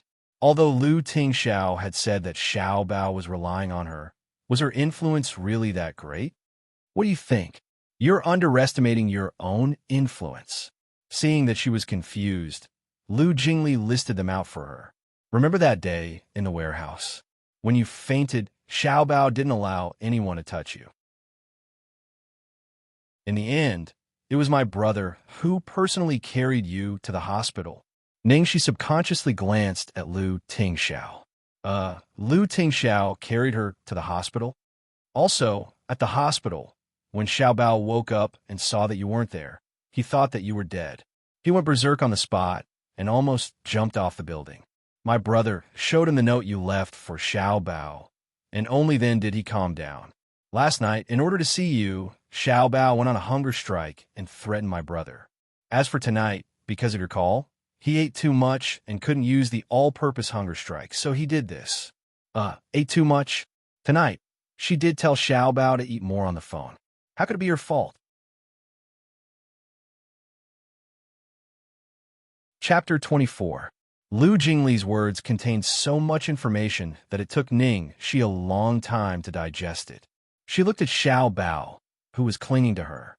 Xiao Bao, did you smash things because you wanted to see me? Xiao Bao nodded. Ning, she frowned. Do you know what's wrong? Xiao Bao shook his head. Ning, she finally knew why Lu Tingxiao was so strict. He must have been spoiled too much at home and felt that everything should go according to his wishes. Ningxi's eyes became serious. Auntie is telling you now that it's wrong. Only bad kids will do this. Don't do this again, okay? Xiao Bao nodded. Lu Tingxiao's expression was indescribable. Although Xiao Bao was naughty, he would do as long as he agreed. The psychiatrist had tried all kinds of methods to deal with Xiao Bao's bad habit of going on hunger strike, locking himself up, and even smashing things, but Xiao Bao didn't buy it at all. As for force correction, the two old men at home were reluctant to do it. Every time, they would be obedient halfway through. Ningxi's influence on Xiao Bao seemed to be greater than he had imagined. Of course, he was naturally happy to see this happen. After Ning, she finished reasoning with Xiao Bao. She coaxed him to sleep softly. Well, can I change a song for you today? Xiao Bao nodded obediently. Ahem, let me think what to sing. I got it. Calabash Brothers, 7 flowers on one vine, not afraid of wind and rain, la la la la. Lu Jingli, who was leaning against the doorframe, staggered and almost fell. How could Xiao Bao like such childish children's songs with his IQ? He found that the little boy was listening with relish. What was worse, his brother was also listening with relish. Finally coaxing Xiao Bao to sleep, Ningxi stretched. I've almost sung all the children's songs I've learned in my life. Lu Jingli didn't know whether to laugh or cry. Why do you have to sing children's songs? You can sing other songs too. These children's songs are shocking to me. Ningxi tied up her long hair with a rubber band on her wrist and raised her bright almond-shaped eyes slightly. Other songs? Except for children's songs.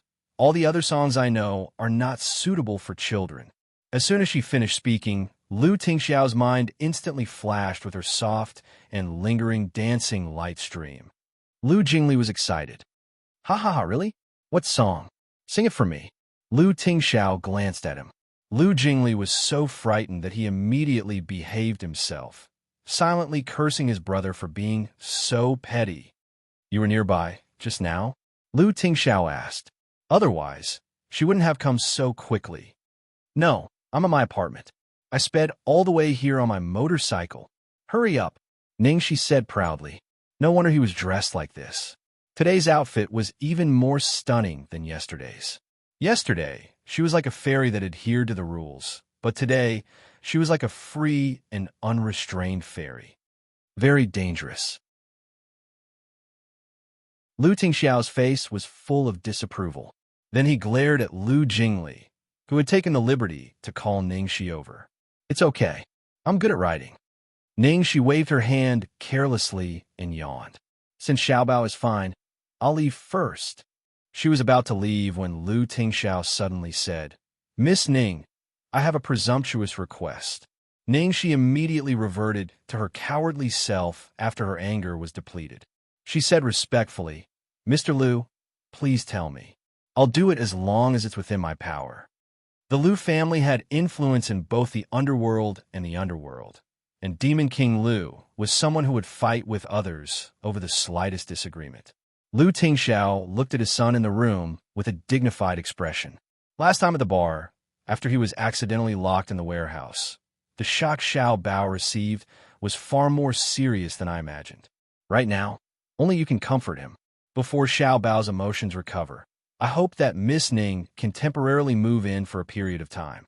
After hearing Lu Tingxiao's words, Ningxi was stunned. Huh? Move in here? Chapter 25. Yes. Ningxi scratched her head awkwardly. This isn't appropriate. If Xiao Bao wants to see me, I can come and see him at any time. Lu Tingxiao pinched his eyebrows tiredly. There are too many uncertainties, especially at night. If something unexpected happens, it will be too dangerous for you to rush over like this. With my status, it's not convenient for me to bring Xiao Bao to see you frequently. I know this is a difficult request, but as Xiao Bao's father, I still want to fight for it. I hope you can agree. Ning, she was having a headache. If Lu Tingxiao were to use his power to pressure her, she would definitely turn around and leave. However, with his status and identity, he was begging her so sincerely, especially in front of such a peerless beauty. Facing such a face, she really couldn't refuse. At this moment, Lu Jingli was staring at his own brother with a look of worship. Absolutely amazing. He really didn't expect that his brother would use such a high-end method to open up a bloody path to Ningxi, turning a disadvantage into an advantage on the road to Ningxi. Xiaobao's existence was not an obstacle to him, but his greatest help. Just at this time, a bang sound rang out, and the table lamp on the bedside table was knocked over. Xiaobao suddenly jumped off the bed with a panicked expression and rushed out. It was not until he saw Ningxi that the fear in his eyes receded, and he pounced on her legs like an arrow leaving the bowstring. The incomparable fear in his eyes was heart-wrenching. Ningxi hurriedly squatted down. "Baby, why are you awake?" The little fellow buried his head in her body, and his soft little hands wrapped tightly around her neck, refusing to let go. "Good boy, Andy is here. Don't be afraid." Ningxi patted the little boy's back and smelled the sweet milk fragrance of the little boy. She felt very complicated. She clearly hated to be near children, but why couldn't she hate Xiaobao? Ningxi could only coax Xiaobao to sleep again, and then gently close the door and walked out. The messy living room downstairs had been neatly cleaned up by the servants. No wonder they were servants of the Lu family. Not only were they efficient, but they were also well-trained. Although they were all curious about Ningxi's arrival, no one looked at her more than once, nor did they dare to whisper to each other. They left quietly as soon as they finished their work. Seeing her come out, Lu Tingxiao just looked at her quietly, didn't say anything, and didn't give her any pressure. Ningxi looked hesitant, but when she thought of how Xiaobao was tugging at the corner of her clothes, her heart softened in the end. She took a deep breath and said, "Okay, Mr. Lu, I'll help you. Take it as repayment for saving me before." Lu Tingxiao's expression relaxed. "Thank you. Xiaobao may wake up at any time. It seems that I can't leave tonight, but my things are still in the apartment." She was in a dilemma. "Don't worry. I'll get someone to get it for you," Lu Tingxiao said and instructed the butler to send someone to make the arrangements. Lu Jingli, who hadn't said a word from the beginning to the end, was dumbfounded by this godlike development. Were they living together? Is there anything else? Lu Tingxiao gave Lu Jingli a sidelong glance. "I'll get lost right now." The light bulb that was despised by her own brother quickly left. Originally, he thought that Ningxi's strength could crush him, but now it seemed that his brother was not easy to deal with either. He finally realized that it wasn't that his brother didn't know how to hit on girls, it was just that he hadn't broken the seal in the past 32 years. Lu Tingxiao brought Ningxi into the room next to Xiaobao's bedroom. "You can live here from now on. What style do you like? I'll get someone to redecorate it." She waved her hand hurriedly. "No need. I'll leave after a few days. It's not like I'll be staying here forever. It's too troublesome to redecorate it." "It's not troublesome at all." Lu Tingxiao took a bunch of keys from the butler and handed them to her. "This is the key to the house. You can go in and out as you please. The door is locked with a password. The password is 591414. This is the key to the attic. You have to keep it close to your body. Xiaobao likes to take the key and hide inside. This is..." Seeing that Lu Tingxiao was about to give her the key to the safe, Ningxi hurriedly interrupted him. "Wait a minute. Mr. Lu, you're too trusting of me. Aren't you afraid that I'll empty your house? What do you want? I'll get someone to help you." Lu Tingxiao said seriously. He wasn't joking at all.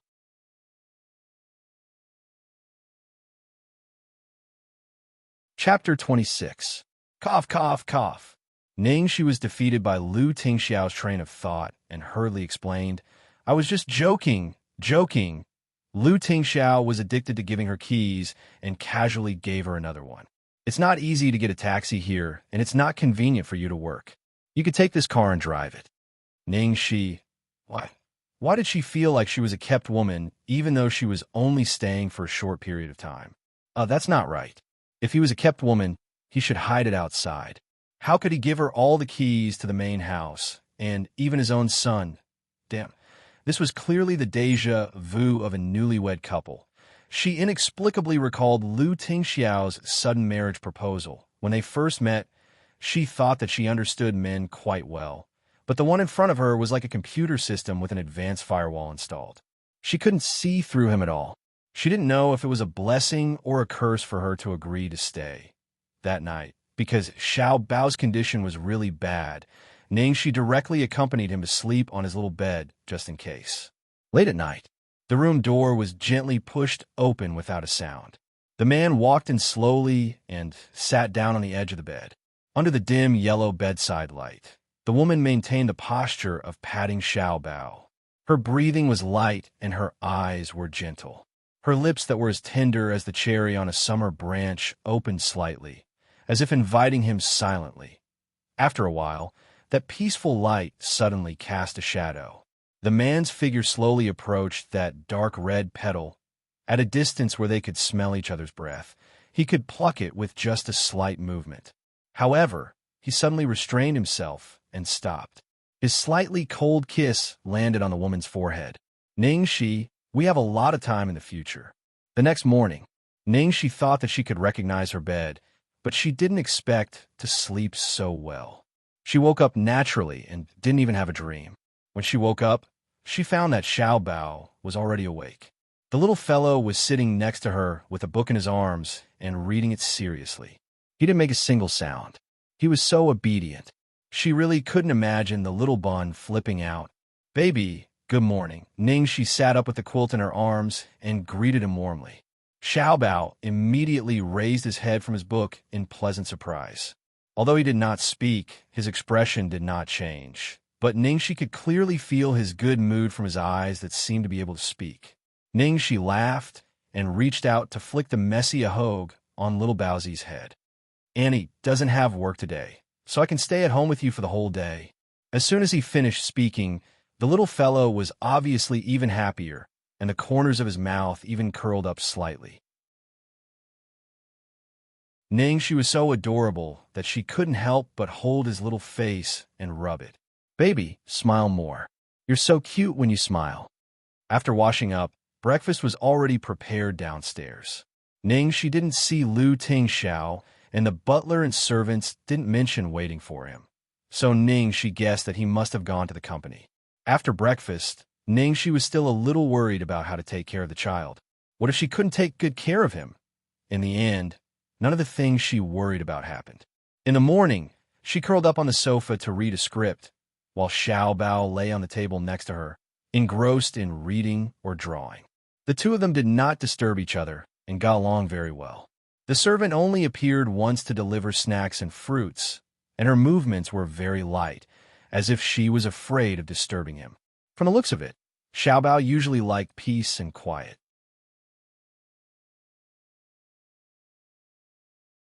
Chapter 27. In the corner, the old butler was silently watching the two people in the living room.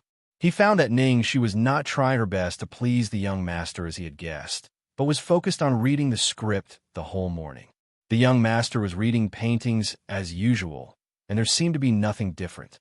However, if one looked closely, he would steal glances at Ningxi from time to time, and the expression on his little face was vivid and reassuring. Perhaps it was because a woman who was too beautiful always made people feel insecure. The old butler was worried at first sight of Ningxi, for fear that the young master would be deceived by her. According to the current observation, she was quite well behaved, but he didn't know how long she could endure. There were so many women in the capital who were eyeing the position of Mrs. Lu covetously, thinking of ways to become Xiao Bao's stepmother. Because of this, there was even such a terrible incident 2 years ago, causing the young master. So this time, seeing that the young master trusted that woman so much, and that the second young master didn't stop him, and even the young master seemed to like that woman, he was really on tenterhooks and had to be on guard. Unknowingly, more than 2 hours passed. Ningxi was almost done reading the script, and Xiao Bao's painting was also done. He carried it over and showed it to her. Ningxi looked up, and her face was full of surprise. Is this a painting of me?" She really couldn't tell that Xiaobao looked so quiet, but his painting style was actually that of a Fauvist. The characteristics of Fauvist painters were that they liked to use bright and rich colors, and use straightforward and rough brushwork to create a strong picture effect to express the feelings they wanted to express. Although the proportions of the characters in this painting were strange, and the structure was strange, it accurately captured the characteristics of the characters, so Ningxi recognized herself at a glance. Xiaobao nodded with the painting in his arms, looking a little nervous, as if he was worried that she wouldn't like it. It's really so beautiful. Can I take a picture of it and use it as the desktop of my phone? Ningxi wasn't deliberately praising Xiaobao, but she especially liked the Fauvist style and liked the strong color contrast.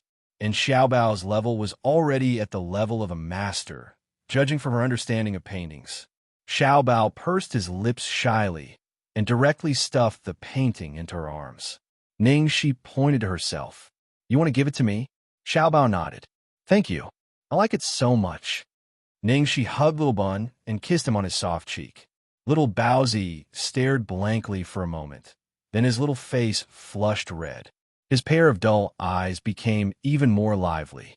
The adult and the child were getting along warmly when Ningxi heard footsteps coming from above her head.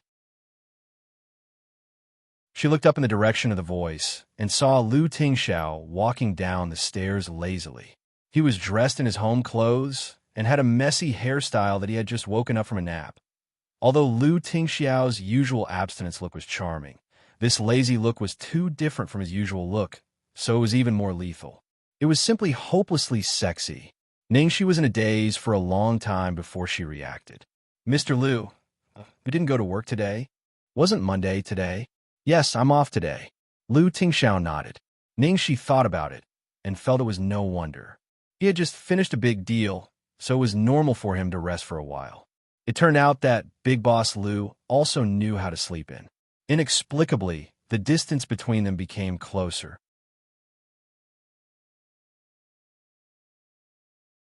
Chapter 28. It's Xiaobao's first time drawing a portrait. Lu Tingxiao glanced at the painting in Ningxi's hand. Really? That's an honor. Ningxi was happy. What do you want for lunch? Lu Tingxiao asked.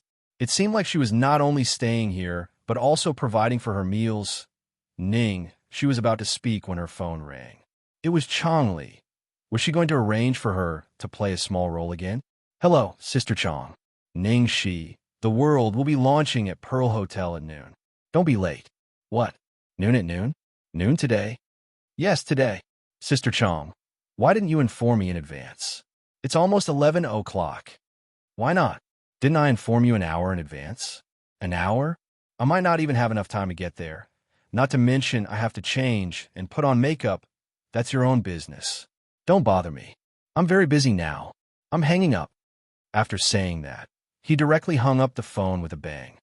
Chong, fuck you. Ningxi threw her phone. Ningxi was stunned. Xiaobao was stunned.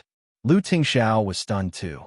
Ningxi wiped her face, wishing she could dig a hole and bury herself in it. She was so excited that she forgot that she was still in the Lu residence and that there was a beauty of the motherland beside her. She had no intention of pretending to be a lady in front of Lu Tingxiao, but it would be bad if she led Xiaobao astray. Ahem, Xiaobao. Let's pretend we didn't hear it just now. You can't learn from Annie and scold people, because Annie wasn't scolding people just now. Ningxi explained seriously. Xiaobao blinked and nodded, not understanding. Lu Tingxiao's eyes flashed with a smile. What's wrong? Ningxi gritted her teeth. The launch of the world will start at noon today, but it's almost 11. My agent called to inform me that it will take at least 50 minutes to get to Pearl Hotel from here. Do I have to go on camera without makeup? Why not? You have enough makeup. Ningxi was stunned for a moment. She did not expect Lu Tingxiao to be so eloquent. She scratched her head in embarrassment and said, Ahem, thank you for your praise, Master Xiao. However, out of politeness, I still have to put on some makeup. The most important thing is that I don't have any suitable clothes at the moment. Wait a moment. Lu Tingxiao raised his hand to indicate for her to calm down. Then, he took his phone and went to the yard to make a call. 10 minutes later, a man arrived panting. "Boss Lou, I brought all the things you wanted. Shall we start now?" The newcomer wore a pair of ripped jeans, a gray linen shirt, and a signature dark blue earring in his left ear. Ningxi was surprised to find that the person was a familiar face. Of course, familiar face meant that Ningxi knew him, but he didn't know Ningxi. Arthur, the personal stylist of the movie Queen Su Yimo under Xianxia Entertainment, who could turn something rotten into something magical. He was a big shot that a small shrimp like her could only watch from afar. "This is," Ningxi asked suspiciously. "You don't know him?" Lu Tingxiao asked. "Of course I know the famous Arthur. But why did you ask him to come over?" "To style you, of course," Lu Tingxiao said matter-of-factly. Ningxi was speechless. She whispered in his ear, "You actually asked someone from Xianxia Entertainment to style me? Are you kidding me? Don't you know that I'm an artist from Starlight Entertainment? Xianxia Entertainment and Starlight Entertainment are sworn enemies. Okay? So what?" Lu Tingxiao looked like an overbearing CEO.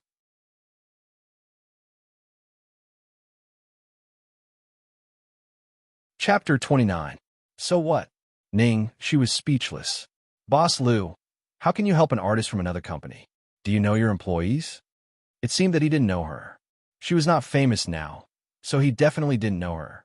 She was really defeated by Lu Tingxiao. After all, Xianxia Entertainment is a subsidiary of your Lu Enterprises.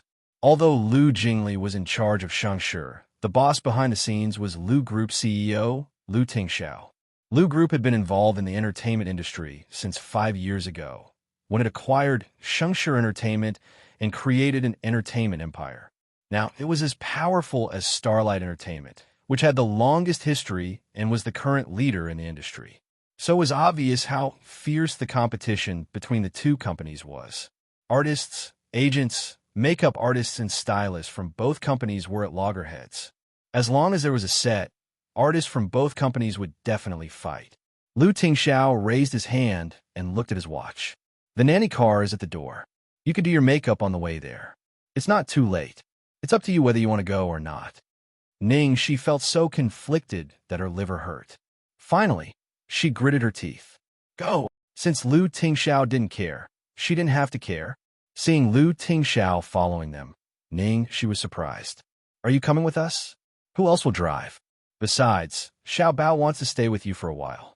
His tone was matter-of-fact, as if everything he said was the truth, and she was asking stupid questions. Xiao Bao nodded. "Okay." In the end, the four of them got into the nanny car together with Arthur.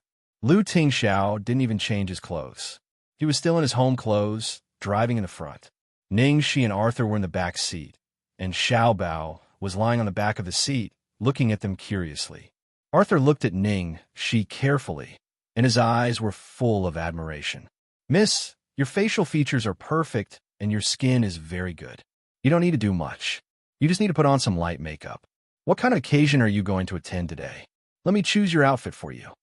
"Well, it's a movie launch ceremony." She was afraid that he would beat her up if he found out she was an artist from Starlight Entertainment. Fortunately, Arthur didn't ask any more questions. He nodded and continued to do her makeup.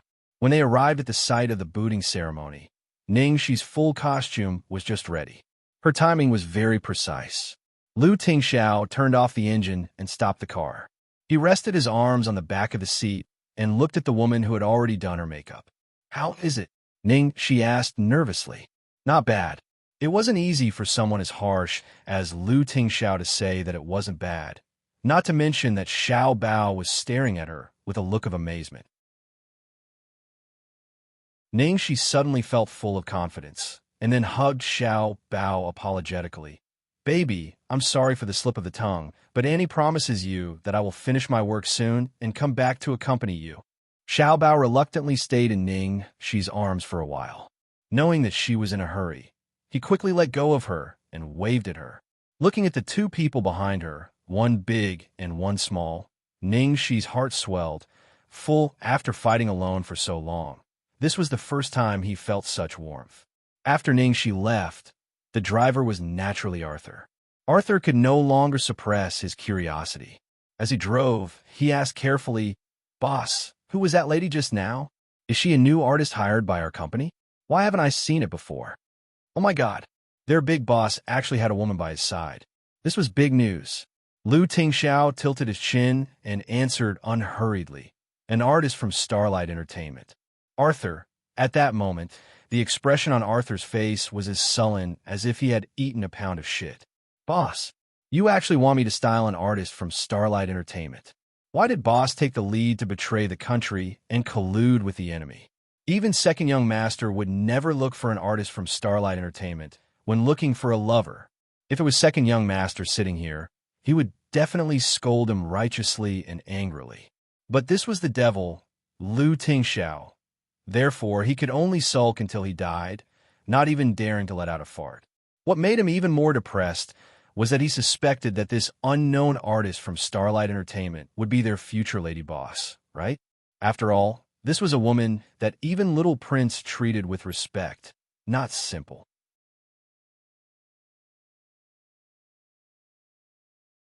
Chapter 30.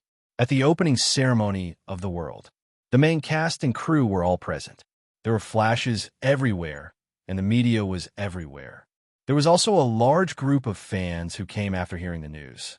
Most of the media was surrounding Ning Xua, who was playing the female lead, and Zhao Xizhou, who was playing the male lead. One was the leading actress of Starlight, and the other was the best actor of the Academy Award. The combination of a handsome man and a beautiful woman was naturally eye-catching. Xueluo, we all know that you and Xizhou are working together as a couple this time. This is the second time you've worked together as a couple.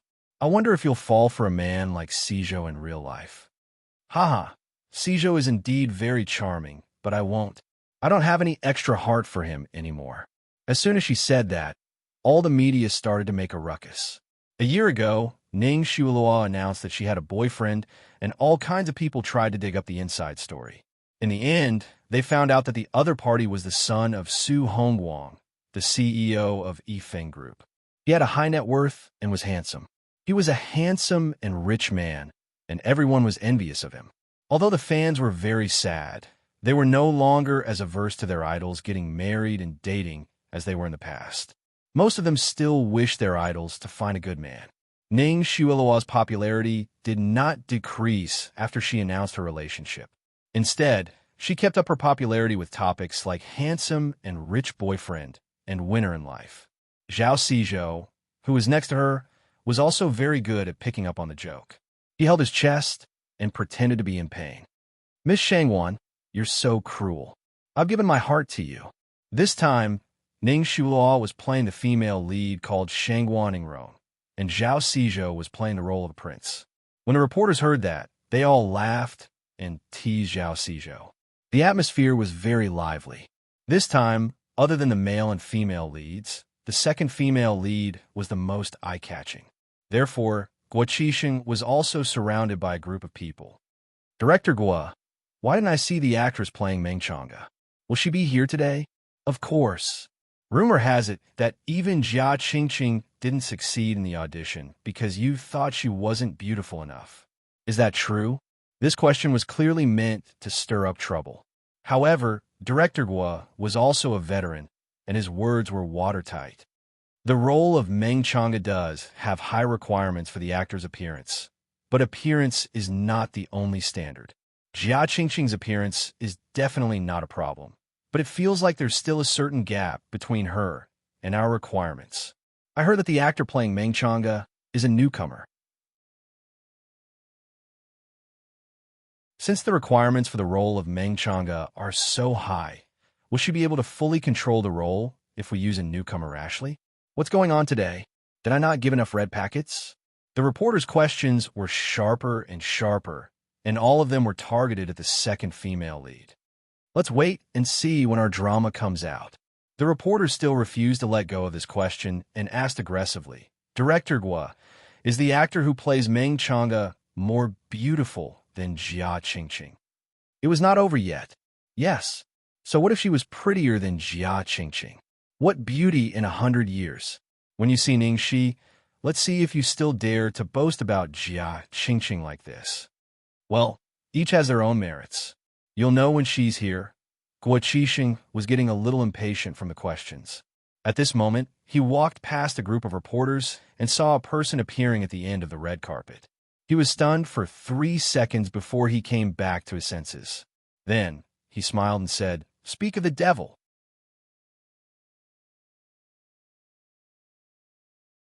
Chapter 31.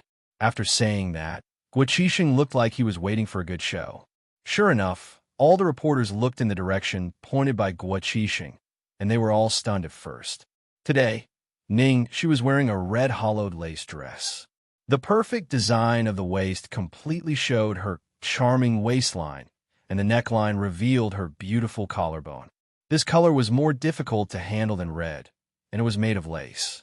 Although the design was extremely beautiful, ordinary people would look vulgar or shocking if they didn't wear it well.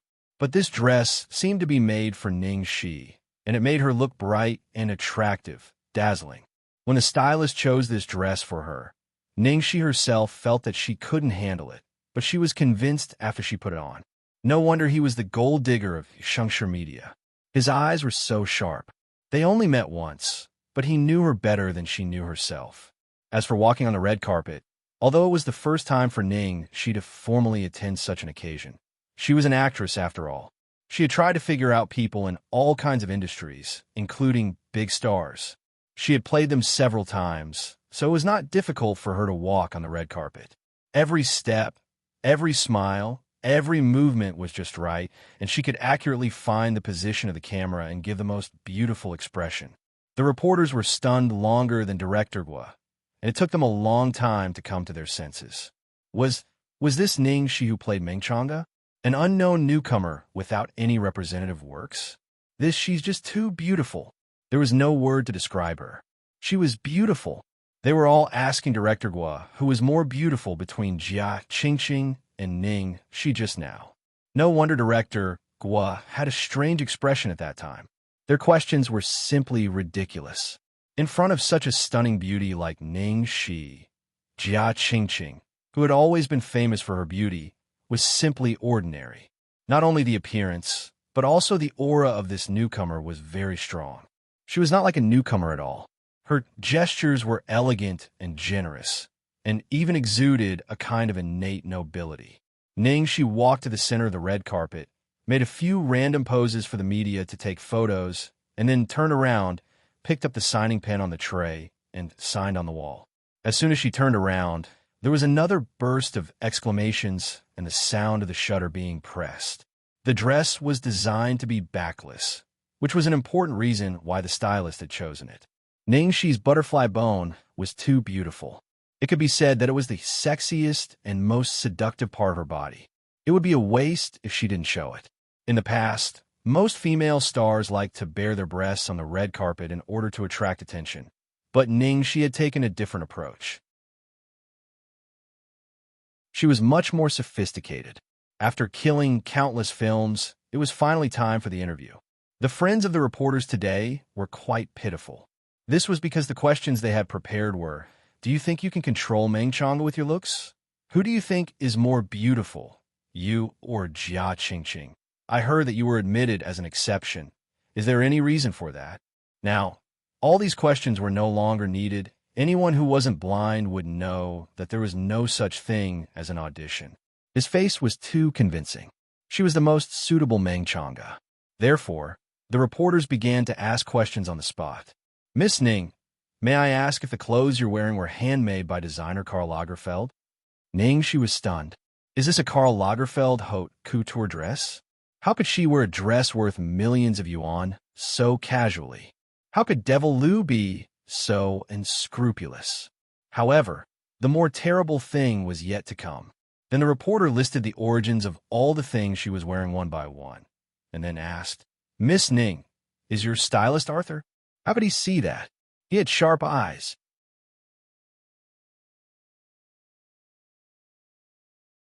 Chapter 32. No, I must be mistaken. Fortunately, before Shi could answer, the reporter denied his own question.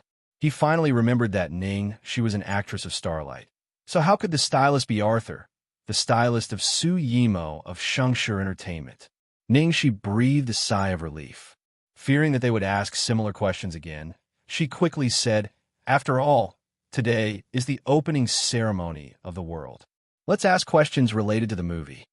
Then, Miss Ning, is this your first time acting? Someone in the crowd asked. Of course not. I've been on crew since I was in college, but I didn't have many scenes before, so no one knows me. Ning, she answered truthfully, not minding that her resume was lacking. Since the media could find out everything, she might as well be humble and tell them. May I know what roles you've played before, Miss Ning? This was a normal question, but it was a little embarrassing for Ning Shi. But since the reporter had asked, she couldn't refuse to answer. I played before. Ning Shi began to count the roles she had played after returning to China. During the 4 years she had been studying abroad, she had spent all her spare time on cruise. She had played small roles in many famous dramas and also had a lot of scenes. It wasn't easy for Ning Shi to have such a resume when foreigners generally didn't like to use Chinese actors. The reason why she didn't tell them about her experience abroad was because of the absurd love history she had when she first went abroad. Although they were all normal relationships that didn't violate morality, the identities of her ex-boyfriends were a little too eye-catching. The most important thing for her now was to have a presentable work. If there were all gossip about her as soon as she debuted, the public's attention would be focused on her private affairs. She might get some exposure for a while, but it wouldn't be good for her long-term development. Ning, she had tried very hard to recall the role she had played after returning to China, but the reporters were still speechless after she said them out. What kind of roles were they? Mistress, vixen, seductress, country bumpkin, brainless young lady, and even vicious old woman? What kind of hobbies did such a beautiful woman have? Why did she always like to play such ugly roles? Sure enough, someone asked, why are you always playing villains? Of course, Ning, she wouldn't expose Chong Li on such an occasion. She said calmly, I didn't pay attention to that. Acting is my most beloved career. Every role has its own life, regardless of whether it's big or small. Following that, the media asked a few more questions. Without any guidance from her manager, Ning, she answered all of them perfectly. Guo Qisheng, who was watching from the side, nodded repeatedly. This girl is really not bad. With such aptitude and EQ, he has only reached this stage after entering the industry for a year. Old Wang, what do you think?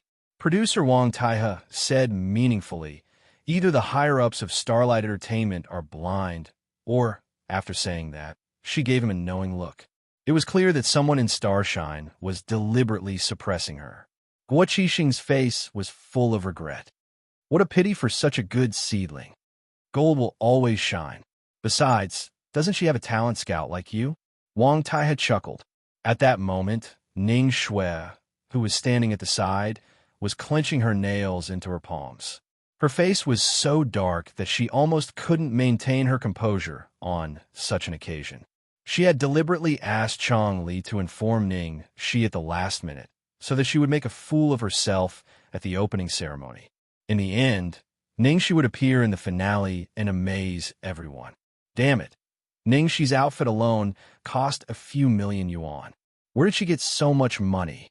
Clothes and jewelry could be rented, but who styled her like this? She had underestimated this country bumpkin.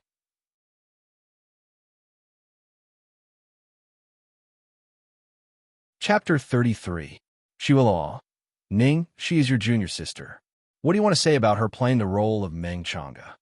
At this time, a reporter asked Ning Xiaolaw about Ning Shi's problem. Ning Xiaolaw immediately put on a calm and elegant expression and said sincerely, my junior sister is very capable. I think she won't let us down. Ning Xiaolaw praised Ning Shi for all the questions asked by the reporter. People who didn't know what was going on might think that she was helping her junior sister, but Ning Shi knew clearly that Ning Xiaolaw was up to no good. She was not helping her, but trying to kill her. Before the game had even started, they had already praised her to the skies, causing the outside world to have such high expectations of her. If she was the slightest bit careless, she would be bombarded badly. Unfortunately, she would not give Ning Xiaolaw a chance to make her evil plan come true. She had been conserving her energy for 5 years, so she was confident that everyone would be convinced of her acting skills. She wanted to kill me? Let's wait and see. The media interview finally came to an end. Ningxi was about to take a breath, but was stopped by Chongli. Ningxi, where did you get this outfit? Don't expect the company to pay for it. You're just a supporting actress. Who allowed you to be so high profile? Don't you know the rules? Chongli scolded her as soon as she came. Ningxi combed her long black hair and said slowly, I didn't want to, but Sister Chong insisted that I be the last one. You. Seeing that there were too many people around, Chongli suppressed her anger. Later when we're eating, you better behave yourself. Don't talk nonsense and embarrass the company. Shui Luo's alcohol tolerance isn't good. Remember to block the alcohol for her. Do you hear me? Ningxi couldn't help sneering. Drink for her? Miss Chong, are you dreaming? She should be thankful that I didn't pour wine on her. Chongli and Ning Shuo were in cahoots, so it was useless for her to bow and scrape, so there was no need to listen to her. If she had been tough, Chongli would have scruples and wouldn't dare to go too far. Chongli was annoyed by her. Ningxi, you've really grown up. You just got a supporting role. Don't you know what your surname is? Ningxi had no patience to deal with her anymore, so she turned around and left. Chongli looked at Ningxi's back as she left. Even though it was just a back view, it was enough to make people yearn for her. She felt inexplicably flustered. She had a premonition earlier that she might not be able to suppress Ningxi. This woman was born to act. If she were to rise, her future achievements would definitely not be comparable to Ning Shueluo. But now that things had come to this, she could only ruthlessly suppress her, not giving her any chance to make a comeback. After the launch ceremony, there was a banquet. All the relevant crew members gathered together, chatting and eating while getting to know each other. The atmosphere was much more relaxed. Seeing Ningxi, the scriptwriter Yiling Long was the first to stand up and pull her to sit beside her. She was obviously very satisfied with her. Speaking of which, what a coincidence. The two beauties in our drama are from the same company, and they both have the surname Ning. Assistant Director Zhang Rue exclaimed.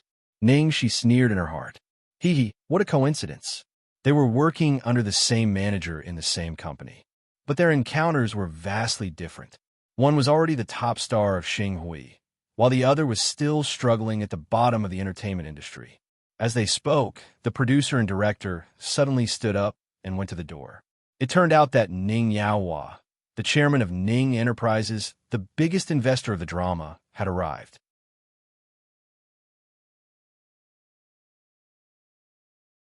Chapter 34. I didn't expect Chairman Ning to have the time to attend our opening ceremony.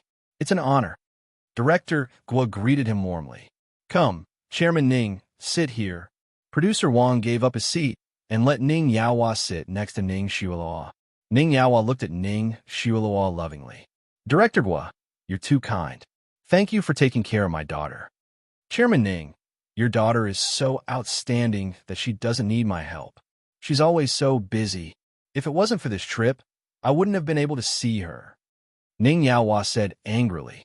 Although he had a straight face, there was no anger in his eyes. It was obvious that he doted on his daughter. Ha ha, you should be happy that Shueluo is so hardworking. But Shueluo, you're in the wrong. No matter how busy you are, you should come home often. Director Guo said angrily. I know, Director. It's my fault. Dad, don't be angry.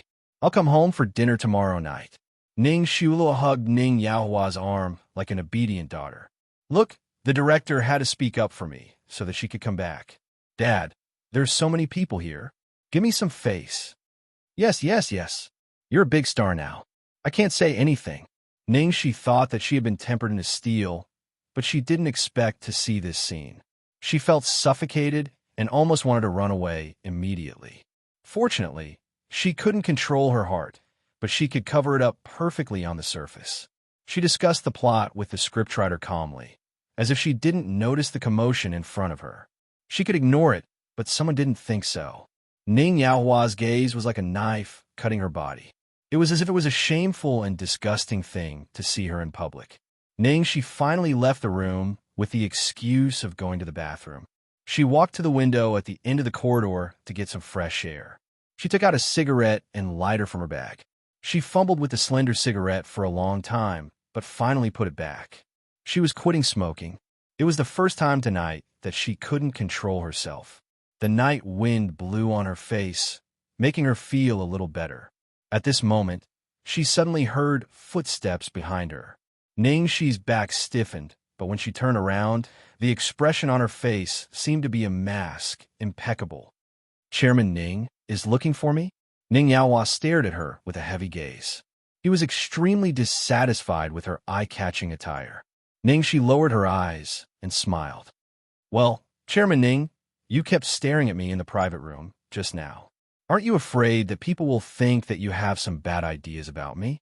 After all, in the eyes of outsiders, he was an investor, and she was a beautiful female star. It was the easiest kind of relationship to have an ambiguous relationship.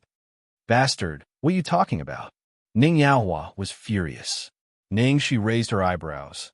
Of course it's human language. Does Director Ning not understand human language? You. Ning Yaohua suddenly raised his palm. Before it could fall, it was firmly caught by a slender wrist.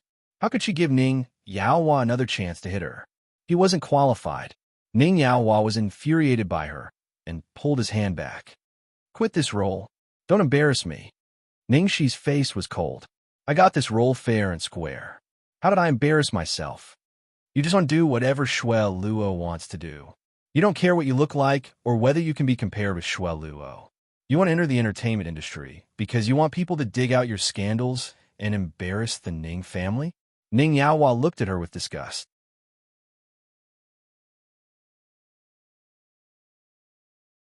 Chapter 35. Even now, some people in the circle still joked that Ning Yaohua's daughter drank lemonade, as if it was a drink, and that she went to a dinner party dressed in Xerox, as a joke. If others knew about that, he would be ashamed. As soon as Ning Yaohua finished his words, Ningxi's face turned pale. That night, that strange man, that dead baby, that was her Achilles heel. Although the Ning family was afraid of losing face back then, and Ning Shuai was also afraid that people would find out the truth, so she did not speak about it outside. However, it was still her deepest nightmare. I asked you to quit because of your pride. Since you don't want it, don't blame me for ignoring our father-daughter relationship. Oh, it turns out that we have a father-daughter relationship. Dad, Xiaoxia, what's wrong with you? Ning Shuilua's surprised voice came from behind. Seeing Ning Shui fall behind, Ning Yaohua immediately put on a loving expression. It's okay. Don't worry about it. When you go back, ask your company to see if there are any other suitable candidates for the second female lead. In other words, he was going to replace Ningxi. Ning Shui was delighted but pretended to be anxious. Dad, why? Xiaoxia has been chosen as the second female lead. She can at most play a small role. How can she play such an important role? I invested 30 million yuan in this film. Not for her to play. But, Dad, it took Xiaoxia a lot of effort to get this film. Shuai, you don't have to defend her. What did I tell you before? I told you not to help her, but you didn't listen. How dare you put in a good word for her in front of the reporters? Can she afford it? But Xiaoxia is your... Shut up. Don't ever mention it again. I've told you that you're my only daughter. Dad, don't be angry. I won't say it again, okay? I have something to do later. I have to go. When you have time, help me persuade her to stop being so stubborn. Ning Yaohua gave Ningxi a look that told her to behave herself, and then turned to leave with a cold face. After Ning Yaohua left, the sympathy and cleverness on Ning Shuilua's face disappeared. She said innocently, Ningxi, I didn't mean to embarrass you this time. I want to give you a chance, but unfortunately, Ningxi couldn't help but chuckle. Her laughter was filled with endless sorrow. Who would have thought that in the end, the one who made her fail at the last step and dragged her into the dust once again was actually her biological father? She had worked so hard, fought for so long, prepared for so long for this role. Gone just like that. It was already past 11 o'clock at night when the pre-launch meal was over. It was said that it was easy to get drunk when one was in a bad mood. It seemed to be true. Ningxi felt that she didn't drink much tonight, but when she got up, she couldn't stand steadily, and her temples were throbbing. But at this moment, she saw the person who made her feel even worse Su Yin, some of the crew members, especially the young ladies, exclaimed when they saw the newcomer. It was young Master Su. So handsome. He's 100 times more handsome than the rumors say. He's here to pick up Ning Shueluo.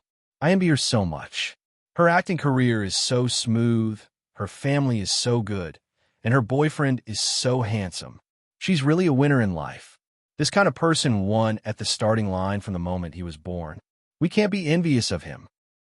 She leaned against the wall and stared blankly at the man who walked towards Ning Shueluo step by step. In recent years, the Su family had developed well, and Su Yan's status had also risen. She could hardly see the shadow of her former self in him.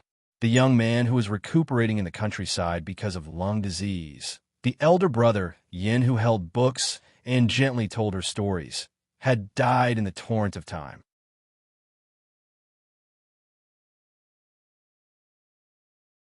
Chapter 36. Brother Yin, why are you here? Didn't I say that you don't have to pick me up? Ning Shueluo ran towards the man happily. I'm worried. It's raining outside. Su Yin took off his jacket and put it on her. Why are you wearing so little? Ning Shueluo looked sweet. Seriously, I'm already an adult, yet you still treat me like a child.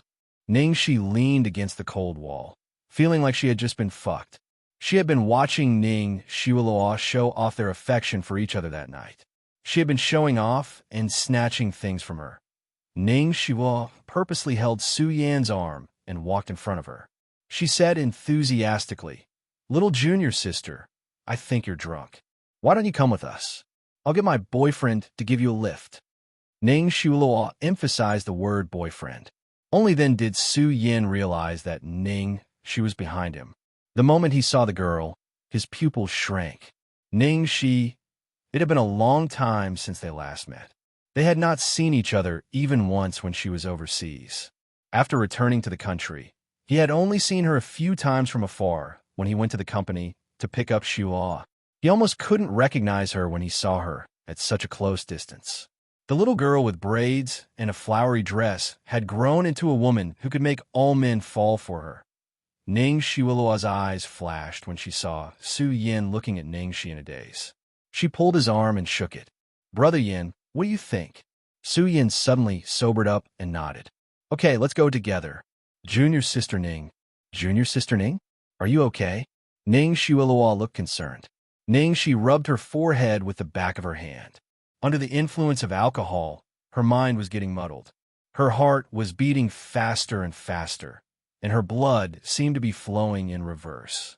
There seemed to be a beast in her body, roaring and wanting to get out, wanting to tear the two hypocritical faces in front of her into pieces. No need. Before she completely lost control, she staggered toward the direction of the bathroom. Looking at she fleeing in panic, Shuo finally gave a carefree smile, but when she turned to Su Yin, she immediately put on a very sad expression. "Brother Yin, it seems that Xianxia is still unwilling to forgive me. I've tried very hard to make it up to her and have been doing my best to take care of her in the company, but she's still like this. I really don't know what to do. Don't mind her. That's just how Xianxia is. She'll forgive you after a while." Su Yin comforted her softly. Downstairs of the hotel, a group of young girls from the crew were excitedly studying the luxury car that Su Yin had driven over. "I just did a search. This Maserati costs at least 10 million.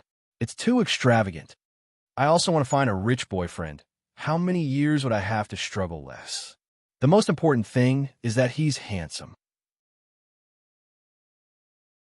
There are many celebrities who have climbed up the social ladder, but all of them are Mediterranean men with big bellies.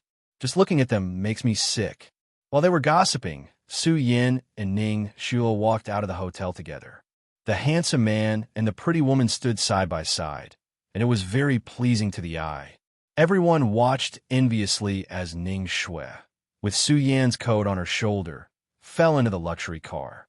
They were still reminiscing and sighing even when the car was out of sight. Not long after the car left, suddenly, a sweet sound of an engine came galloping over, accompanied by a silver-white shadow of a car.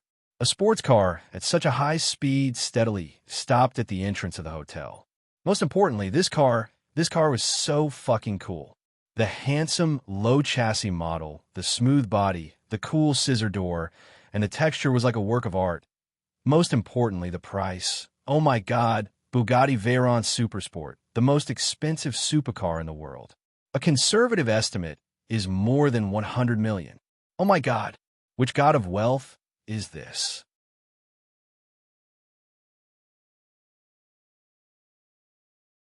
Chapter 37. In the car, Xiao Bao stared at his phone, which did not respond, with a bitter look on his face. Lu Tingxiao unbuckled his seatbelt. I'll go in and take a look. Wait for me here. Xiao Bao immediately grabbed the corner of his father's clothes, indicating that he wanted to go with them. Lu Tingxiao looked at his son. What if she gets drunk? Should I hug you or her? Little Bun puffed out his cheeks, expressing his dissatisfaction. He didn't need anyone to hug him. Lu Tingxiao's face darkened slightly. Unfortunately, I don't trust you after what happened last time. I can't believe you can take care of yourself. If you lose it again, even I won't be able to bear the consequences. Understand? Little Baozi drooped his head, his face full of loneliness. Realizing that his words were too harsh, Lu Tingxiao rubbed his son's head. I'll be back soon. Old Zhang, drive the car to the underground garage. Yes, young master. Under the excited gazes of the onlookers at the entrance of the hotel, the car door slowly opened and a man got out of the car. Dressed in an iron-gray suit, he stood tall and had a powerful aura. Ah, it's Lu. Lu Tingxiao. Just now, he was still wondering which god of fortune this was. He didn't expect it to really be the god of fortune. Other than the god of fortune, who else could afford such a luxurious car? Compared to Master Xiao, the Su family is nothing. Oh my god, give me a hand. I'm so excited that I'm about to faint. I've only seen it once in a magazine.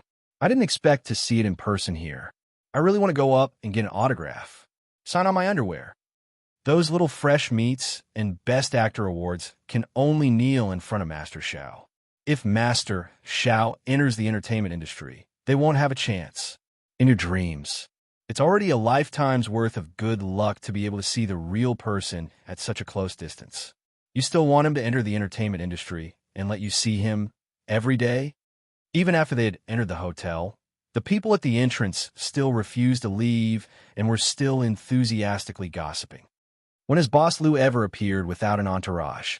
Why did he come to the hotel alone, so late at night? Who knows? Anyway, it's impossible that he's looking for a woman. What a pity. Such an outstanding man is not interested in women.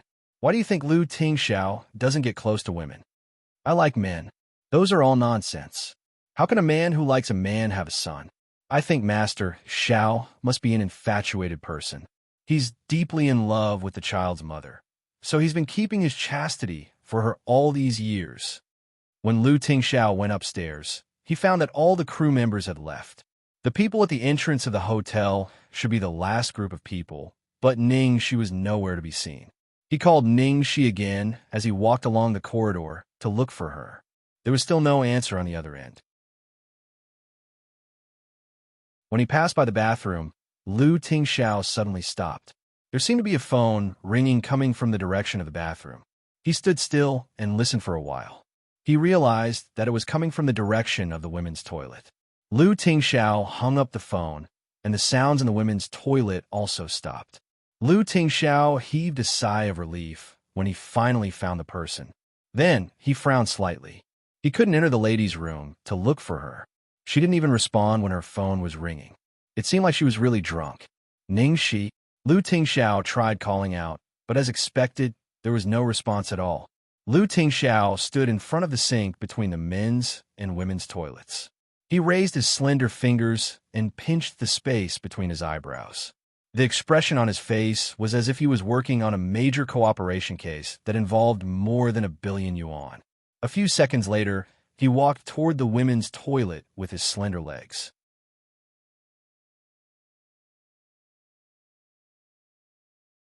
Chapter 38. Fortunately, CEO Lu was lucky. It was too late, and there was no one else in the ladies' room. He immediately saw Ningxi leaning against the door, drunk and paralyzed. Her high heels were kicked here and there, and the things in her bag were thrown all over the floor. Her hair was messy and covered her face. She was a completely different person from the glamorous girl she had left. Lu Tingxiao's eyes flashed with a trace of pity. He walked over to pick up her bag and put all the scattered things in it. Then he picked up her shoes and put his arm under her waist and knees. Just as he was about to carry her up, Ningxi suddenly grabbed the door handle by the side and refused to let go. She propped up her drunken eyes and stared at the person with extreme vigilance. "Who are you, Lu Tingxiao?" "Lu Tingxiao." Ningxi looked dazed and then suddenly became furious. "You liar. Do you think I'm an idiot? This is the ladies' room." Was this girl really drunk or just pretending to be drunk? She was quite smart. "I'm not lying." "Liar. I'm not leaving. I'm not going with you." Drunk, Ningxi was like a frightened little hedgehog, full of vigilance. Ningxi refused to leave. Lu Tingxiao could only put down the things in his hands and coax her. "What do I have to do to make you believe me? Give me your ID card." Ningxi looked like a police officer checking for drunk drivers. The corner of Lu Tingxiao's mouth twitched. He obediently took out his wallet and handed her his ID card. Ningxi held the small card shakily. Her eyes were almost glued to it. Then she said word by word, "Lu Tingxiao. You are Lu Tingxiao." Lu Tingxiao nodded with satisfaction. "Can we go now?" "No, I'm not going with you. You're the devil." "I'm not going, not going, not going." Ningxi suddenly became more excited. "Devil." Lu Tingxiao's face darkened. So this was how she thought of him. He thought he was gentle enough to her. They were in a deadlock when suddenly there was a sound of footsteps at the door. "Ningxi. Ningxi, are you inside?" Lu Tingxiao's back stiffened. If someone saw him in the women's restroom, he wouldn't be able to stay in Beijing anymore. The footsteps of the person were getting closer and closer. Lu Tingxiao could see the corner of the person's clothes. He cursed in a low voice, quickly picked up Ningxi's bag and shoes, and dragged her to the back of the door. It was the scriptwriter, Yiling Long. Ningxi was a newcomer and didn't know anyone in the crew. Only Yiling Long noticed that she hadn't come out after entering the bathroom, so she came back to look for her. In the compartment, Ningxi, who was suddenly pulled in, was frightened and struggled hard in the man's arms. Yiling Long, who was outside, naturally heard the movement inside. "Ningxi, is that you?" Lu Tingxiao's face was as dark as the bottom of a pot as he listened to the sound outside getting closer and closer.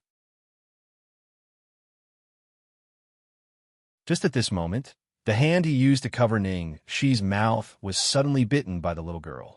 The pain made him frown. Lu Tingxiao's brows showed signs of crumbling. Why had he ever been in such a sorry state? After taking a deep breath, Lu Tingxiao slowly said in a suppressed and hoarse voice, "Don't worry. I'll give it to you." Yiling Long was about to knock on the door when a man's voice came from inside the compartment. She froze for a moment and suddenly understood something. She blushed and hurried out. She didn't expect to run into someone who was working here. This was a hotel. Why didn't they go to the room to work? She really couldn't understand some people's hobbies. There was no one in the women's restroom. Where on earth had Ningxi gone? Yiling Long didn't expect that the heroine in the work was Ningxi, the one she was looking for. Hearing the footsteps outside the door getting farther and farther away, Lu Tingxiao breathed a sigh of relief. He sat on the toilet lid, loosened his tie, pressed the noisy little woman on his lap, and scolded her coldly, "Don't make trouble. Otherwise, he wouldn't mind making it real." The man's tone was so scary that she was startled and then began to hiccup. Her little face was full of grievance. Having just scared her, Lu Tingxiao could only pat her on the back helplessly and coax her. "Sorry, I shouldn't have been fierce to you." However, the person in his arms was even sadder, and her big eyes fell from her eye sockets.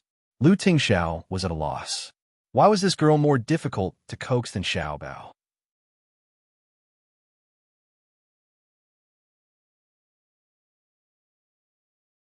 Chapter 39. Damn it, who do they think they are? She suddenly waved her fist. If not for Lu Tingxiao's quick reflexes, his jaw would have been dislocated. Girls shouldn't swear. Lu Tingxiao frowned, although she was very cute when she said it.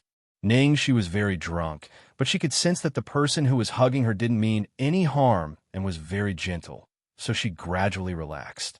She sat on a man's lap and leaned against his chest, not struggling anymore. She said drunkenly, I just don't want to. How about I go find a big thigh to hug? Do you think you can hold me down? I'll go find one right now. Lu Tingxiao raised his eyebrows. He gently grabbed the woman's hand and placed it on his lap.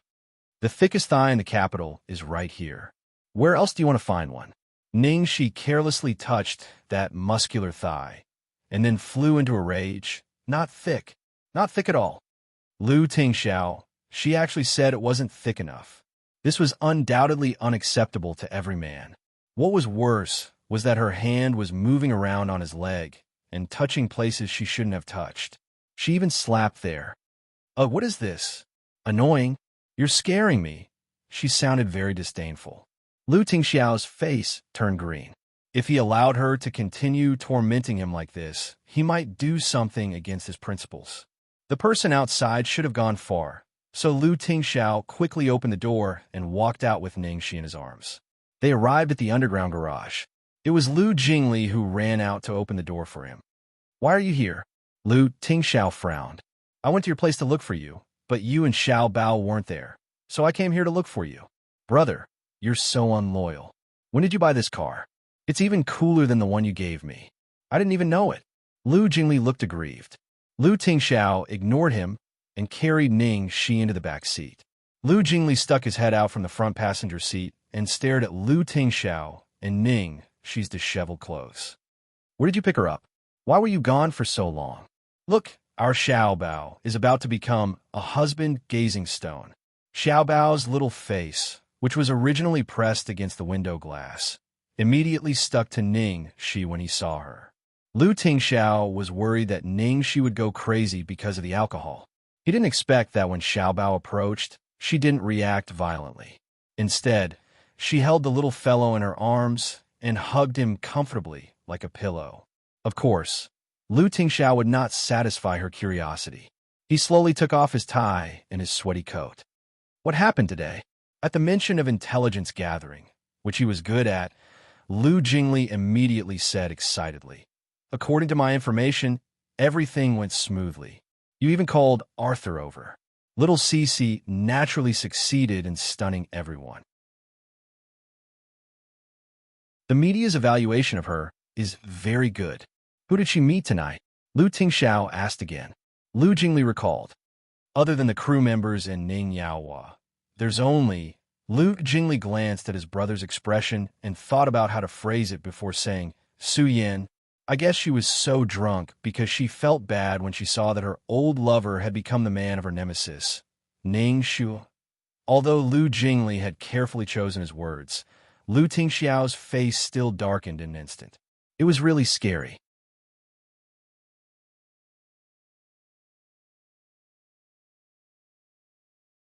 Chapter 40. Ahem, but it's no wonder. When Ningxi was abroad, she only fooled around with those people. After that, she dumped them. She was very carefree. Su Yin should be the only man she has ever truly loved. It would have been better if he hadn't explained. But now that he did, Lu Tingxiao's face turned even uglier. Lu Jingli was speechless. The two of you haven't even started dating yet. What right do you have to put on an expression as if you want to slaughter the entire city? Brother, even if you want to fall in love with her, you should at least poach Ningxi to Golden Era. Otherwise, it'll be very inconvenient for her to stay with Starlight. As far as I know, she's being suppressed by Ning Shuo. Lu Jingli mumbled. Lu Tingxiao looked at the girl who had become extremely quiet after hugging Xiao Bao. It's not the right time yet. They had finally brought her back to the villa, but another problem occurred after they got out of the car. When Ningxi saw the silver-white supercar parked next to her, her eyes suddenly burst with the light of a hungry wolf, and then she lay on the car and refused to leave. Her expression was like that of a little girl who saw her dream lover. Ow! Xiaobai! My little baby!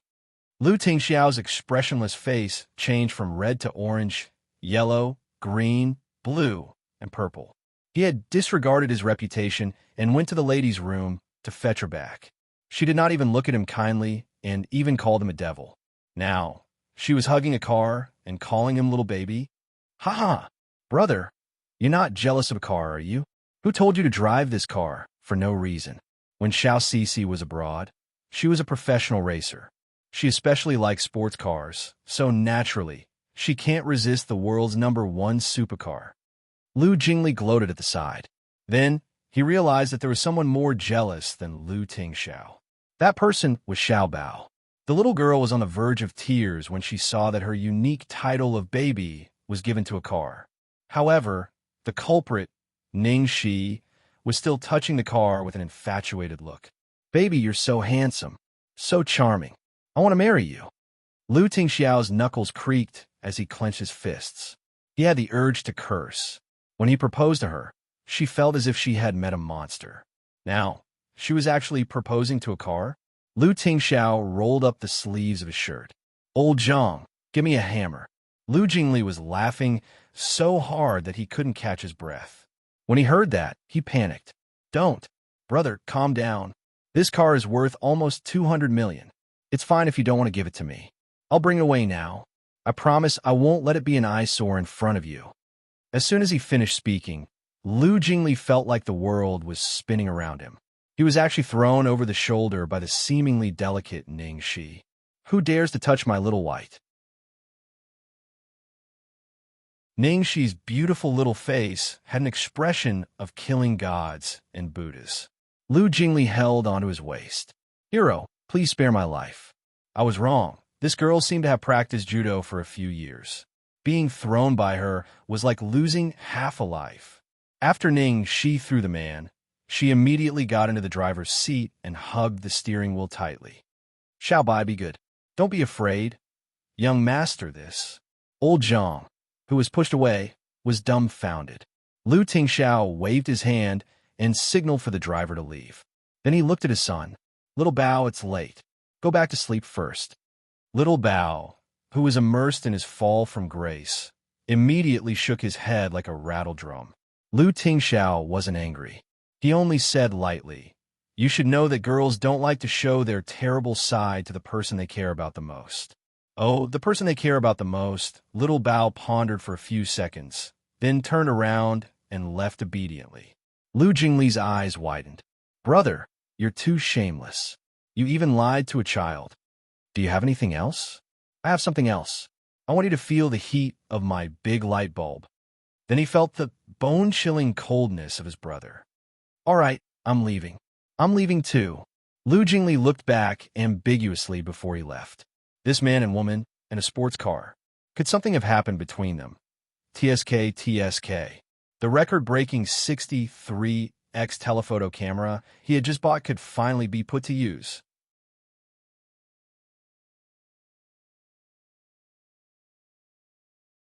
Chapter 41.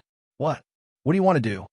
Seeing Lu Tingxiao suddenly sitting in the front passenger seat, Ning Shi hugged the steering wheel with a protective expression. Lu Tingxiao leaned against the back of the seat, his eyes darkening. What do you want to do?" She had better not know. At this moment, Lu Tingxiao's upper body was only left with a white shirt. He was fuming as he roughly tore open the button that was too tight at his collar. Then the second button, the third button. She had been watching the man beside her warily. Seeing the man unbuttoning his shirt one by one, gradually revealing his muscular chest, she was so dazed that she even forgot about her beloved Xiao Bai. Lu Tingxiao didn't notice the look in her eyes. He forced himself to restrain the ridiculous feeling of being jealous of a car tonight.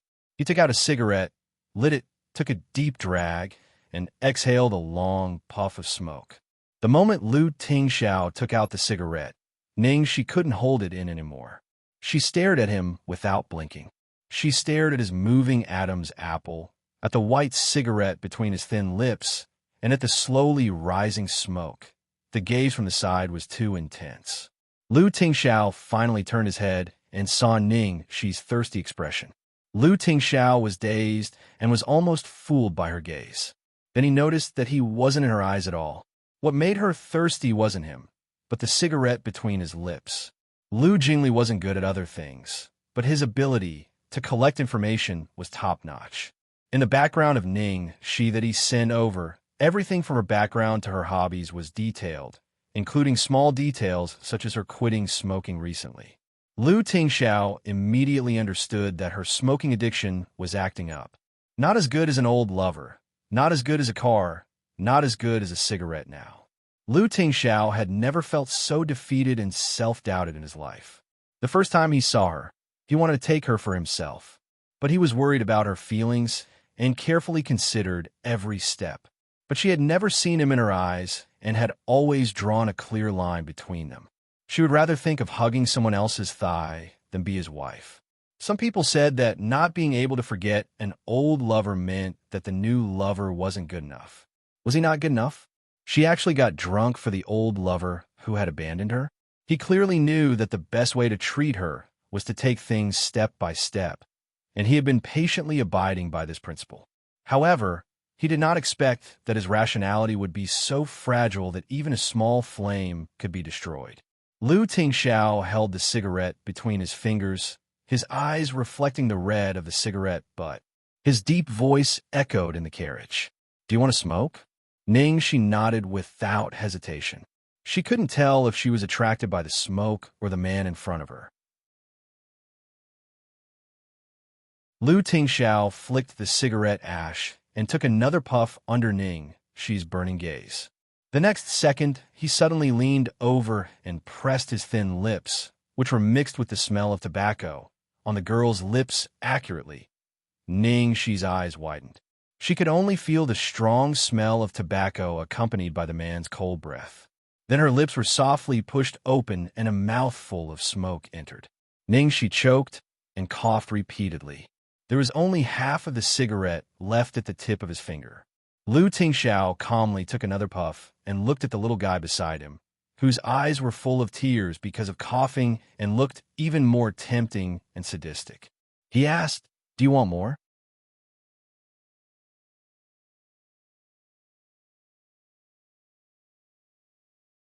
Chapter 42.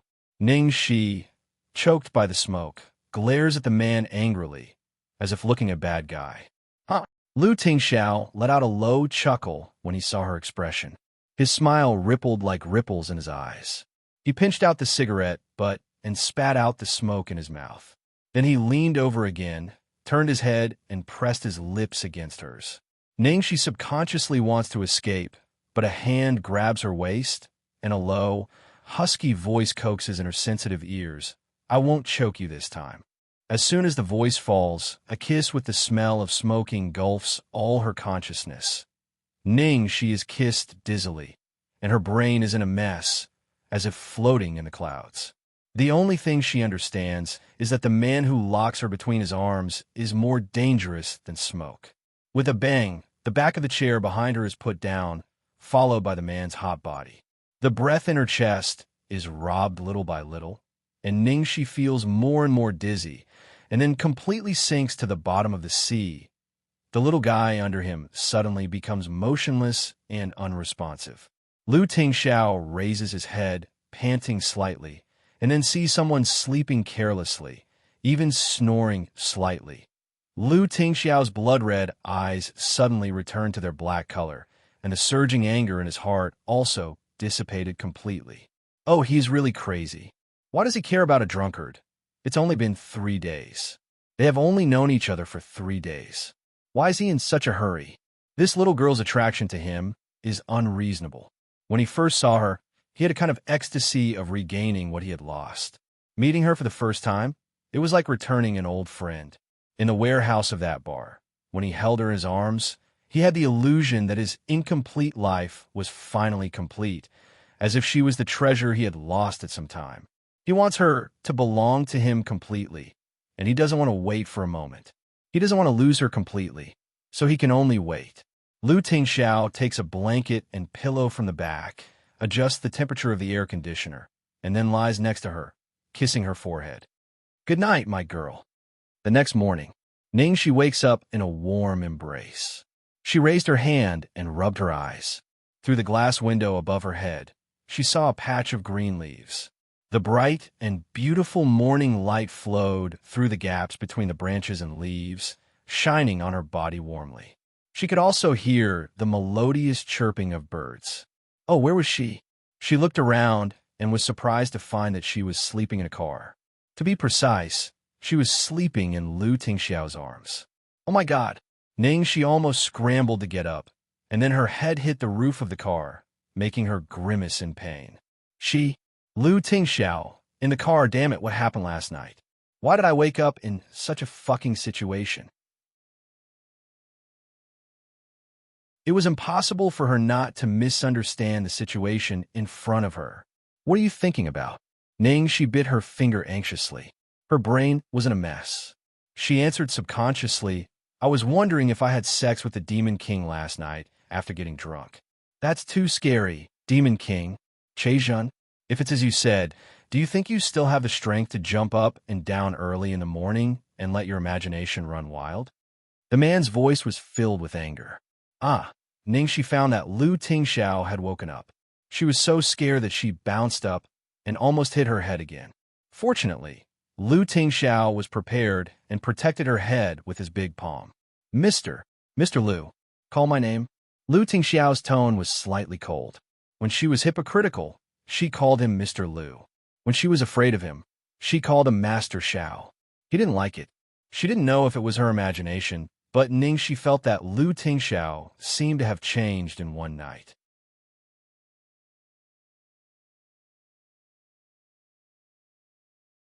Chapter 43. Or rather, it wasn't that he had changed, but that he had hidden it so well that she had never known him. Ningxi's eyes fell on the deep wound on the back of his hand, and she asked, Lu Tingxiao, what happened to your hand? Lu Tingxiao glanced at the small bite mark and looked at her with a faint smile. What do you think? Ningxi swallowed her saliva. These teeth marks look familiar. Lu Tingxiao looked impressed. Good eye. Ahem. Thanks for the compliment. Ningxi laughed dryly and asked carefully, Did I bite you? Do you think I'm framing you? You can bite me again to compare. Lu Tingxiao suggested and extended his hand to her. Ningxi waved her hands awkwardly. No, I admit it, okay? By the way, what happened last night? I drank too much and only remember going into the washroom. I don't remember anything else. How'd I come back? You passed out in the ladies' washroom. I went in and carried you out, but you refused to go with me and bit me. Lu Tingxiao answered simply and precisely. Ningxi was confused. You went into the ladies' washroom. She was really sinful. The devil had sacrificed too much. Then why did I sleep in the car? Ningxi continued to ask. Because you couldn't bear to part with your little darling.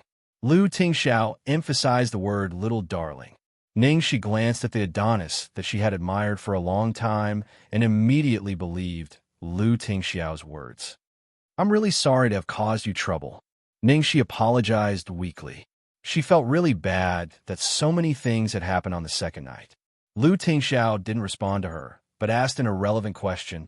Why did you drink so much last night? Ningxi's face darkened. Looking at the sudden change in her expression, the beast in Lu Tingxiao's heart slowly emerged. Ningxi didn't have the habit of sharing her worries with others, but it was probably too uncomfortable to keep them to herself. She leaned back in the chair weakly, looked up at the shade above her head, and murmured, I'm afraid the role of Meng Chang'e is gone. Lu Tingxiao was taken aback. What? It's just a supporting role. I know you won't understand, even if I tell you. You don't know how hard I've worked for this day. You don't know how happy I am to get this role. You don't know. Ningxi hurriedly raised her hand to cover her eyes as she spoke. Lu Tingxiao had always thought that she lost her composure because of Su Yan. He didn't expect there to be a hidden reason. She was not sad because of Su Yan, but because she had lost that role. Lu Tingxiao's mood, which had been gloomy for the whole night, instantly brightened up. Seeing the girl's sad look, his heart tightened again. How could he not understand how much she valued her dream? Otherwise, she wouldn't have refused to take the shortcut and stubbornly climbed up step by step. Don't be sad. You've already done very well. Lu Tingxiao held the girl's head and gently leaned it against his chest. So the main culprit wasn't Su Yin, but Ning Yaohua. Ning Yaohua was the biggest investor of Under the Heavens and had the right to dismiss any roles. Even her biological father would not allow anyone to bully his girl.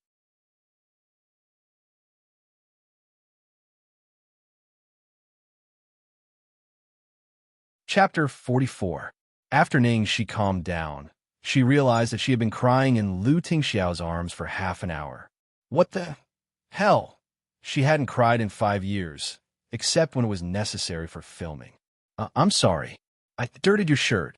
Xianxia looked at Lu Tingxiao's shirt, which was wet from her crying. Lu Tingxiao's lips curled up. It's its honor. Xianxia was stunned on the spot. Her heart was beating wildly. She had always thought that Lu Tingxiao was a genius with high IQ but low EQ. She had never expected the devil to be so good at flirting with girls. Jealousy. He was even better at flirting than her. Lu Tingxiao naturally reached out to tidy her slightly messy hair. What are you going to do next? Look for a thigh? Xianxia blinked, puzzled. Huh? What thigh? Last night, you said you want to find a big thigh. You even said that mine wasn't big enough. Lu Tingxiao looked at her meaningfully. Cough, cough, cough. Xianxia almost choked to death on her own saliva. Damn it, how many magical things had happened last night. Master Xiao, don't listen to my nonsense. I'm drunk. How can your thighs not be thick? You're the thickest person in the entire capital. Xianxia had a fawning look on her face. After saying that, she realized that her words seemed a little ambiguous. Lu Tingxiao was in a good mood from the flattery. His eyes rippled with a smile. Then why don't you hug me? Xianxia stuttered for a long time, but couldn't say anything. Lu Tingxiao patted her head and finally let her go. All right, I won't tease you anymore. Get out of the car and go back to the house to sleep. Only after a good rest will you have the energy to deal with the difficulties. Or do you want to stay with your little baby a little longer? No, let's go back to the house.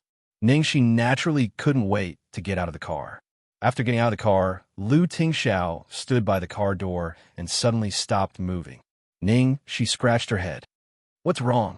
Lu Tingxiao strode towards a bush with his long legs. She followed him out of curiosity. Then, she saw a second young master, Lu, sleeping soundly in the grass with a camera in his arms. She knew that Xianxia not only had a management company, but also more than 300 media companies. Second young master Lu was the leader of the paparazzi. But this guy was too exaggerated. He didn't even let go of the gossip about his own brother. The corners of Xi's mouth twitched. Second young master, should we wake him up? Won't you catch a cold if you sleep like this? Lu Tingxiao nodded and sent a kick over. Lu Jingli awoke with a cry. As soon as she woke up, she started crying. This is too much. Why is the glass of this car so unscientific? I've tried everything, but I still can't see inside. Lu Tingxiao looked down at his silly younger brother. I'll be in the study later. I have something to tell you. Oh, Lu Jingli rubbed his eyes and patted the dust off his face as he got up. His gaze kept going back and forth between the two of them as he muttered, Why isn't the car shaking? Did I miss it? Impossible. With my brother's stamina, it would take him at least one night. Xianxia asked, Why do you know your brother's stamina and time so well? It's very easy for people to misunderstand. Okay. Lu Jingli scratched his head. Because he beats me up the whole night. Xianxia, fine, you win. After returning to the guest room that Lu Tingxiao had prepared for her, Xianxia was completely speechless. In just half a day and one night, he had actually gotten someone to redecorate the guest room. The original style of the room was cold and clean, but now it was warm and cozy. Not only that, there was a row of clothes in the cupboard, all of them in her size, from pajamas to casual wear to evening gowns to jewelry and bags. All of them were top-notch limited edition. This is inhumane.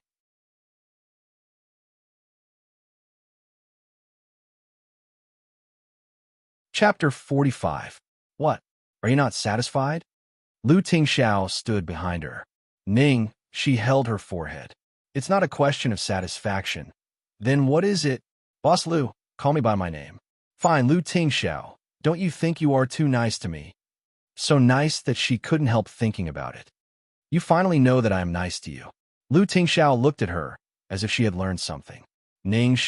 Lu Tingxiao's eyes dimmed for a second when he saw the girl's hesitation, but soon returned to normal.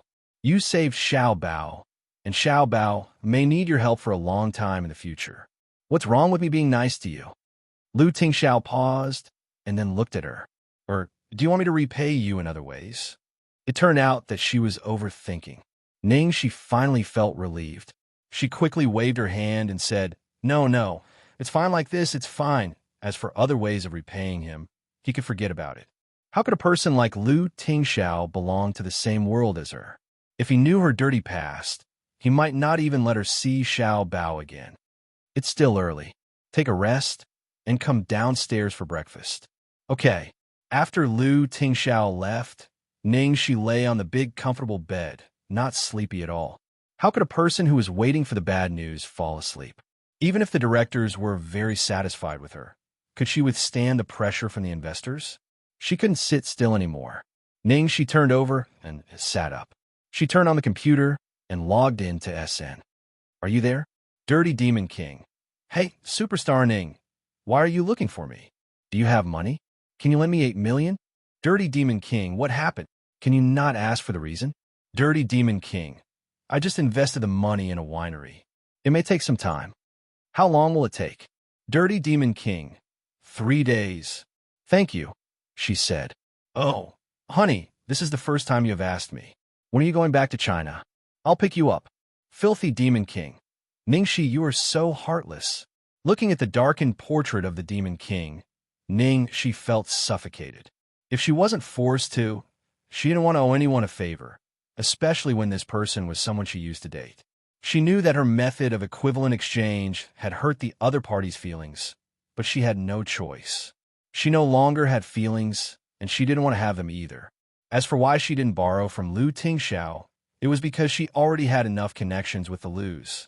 She really didn't want to get involved any further, especially when it came to things like money. An hour later, Ning, she finally received a call. It was Chong Li. Ning, she clenched her fists, took a deep breath, and answered the call. Hello. Don't forget to turn on your phone at 9 in the morning. You can take a taxi there yourself. I still have to take care of Shualuo, so I don't have time to take care of you.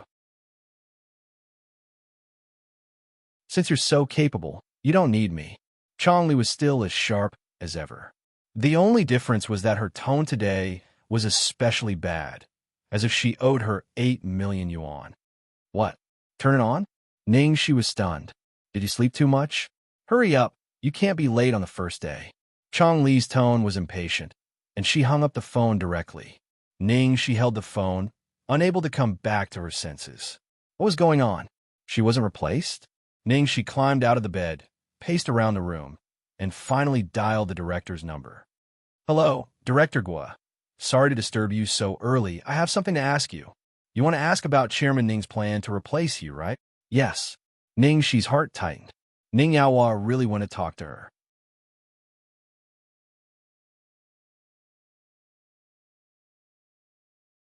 Chapter 46. Ning Shi, producer Wang, scriptwriter Yi, and I are all very satisfied with you. But the reality is cruel. Passion is not enough. The most important thing is the money.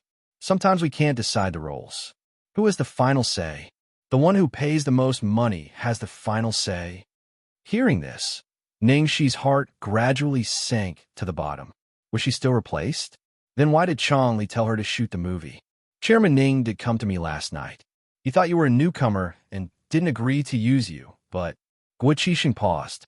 Ning, she was so anxious that she wanted to drag the director over from the other end of the phone and shake him. Couldn't he just say it all at once? But Ning Shi, you're lucky.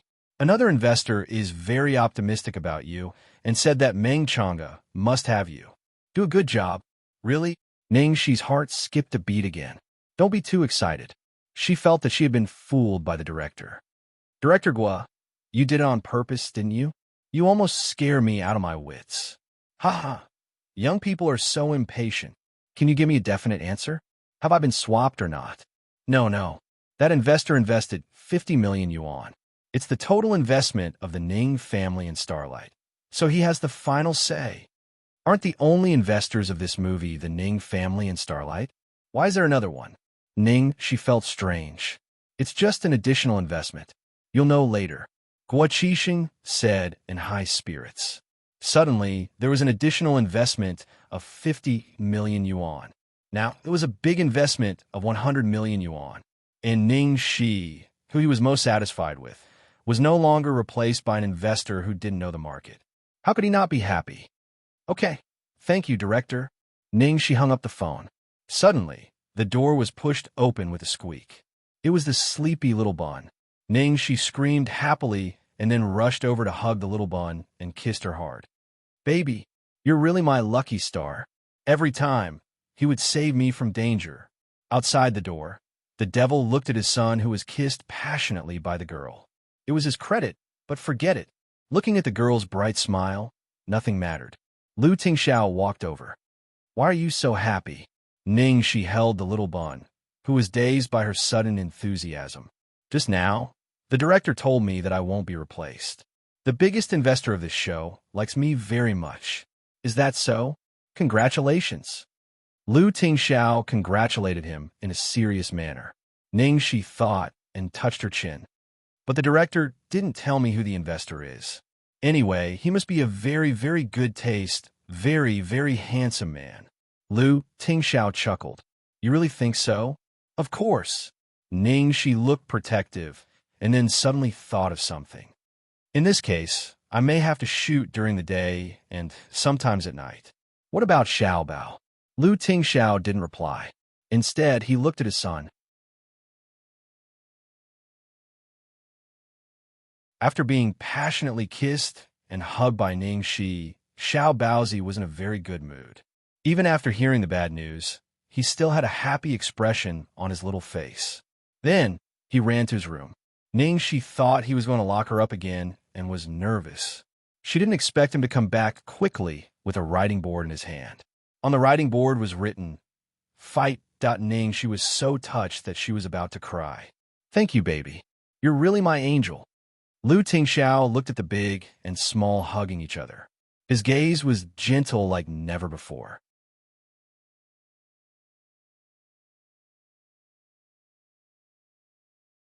Chapter 47. The shooting started today at the film and television city in the suburbs. The first scene was the palace banquet. The emperor received foreign envoys. The seventh prince, Chu Beichun, and the seventh concubine, Shang Wanningrong, dealt with all kinds of provocations from the envoys. Ning Shi, who played the role of concubine, didn't have many scenes. All she had to do was sit beside the emperor and act like a vase. Even so, it was hard for her to wear layers of ancient clothes on such a hot day. Ning Shi's costume was the most complicated. Her clothes were the thickest, and the ornaments on her head weighed a few kilograms. It was not obvious from the outside, but the inside was completely soaked. The moment the director said, "Cut," Ning Shilua's two assistants immediately went up to her. One fanned her, and the other handed her water.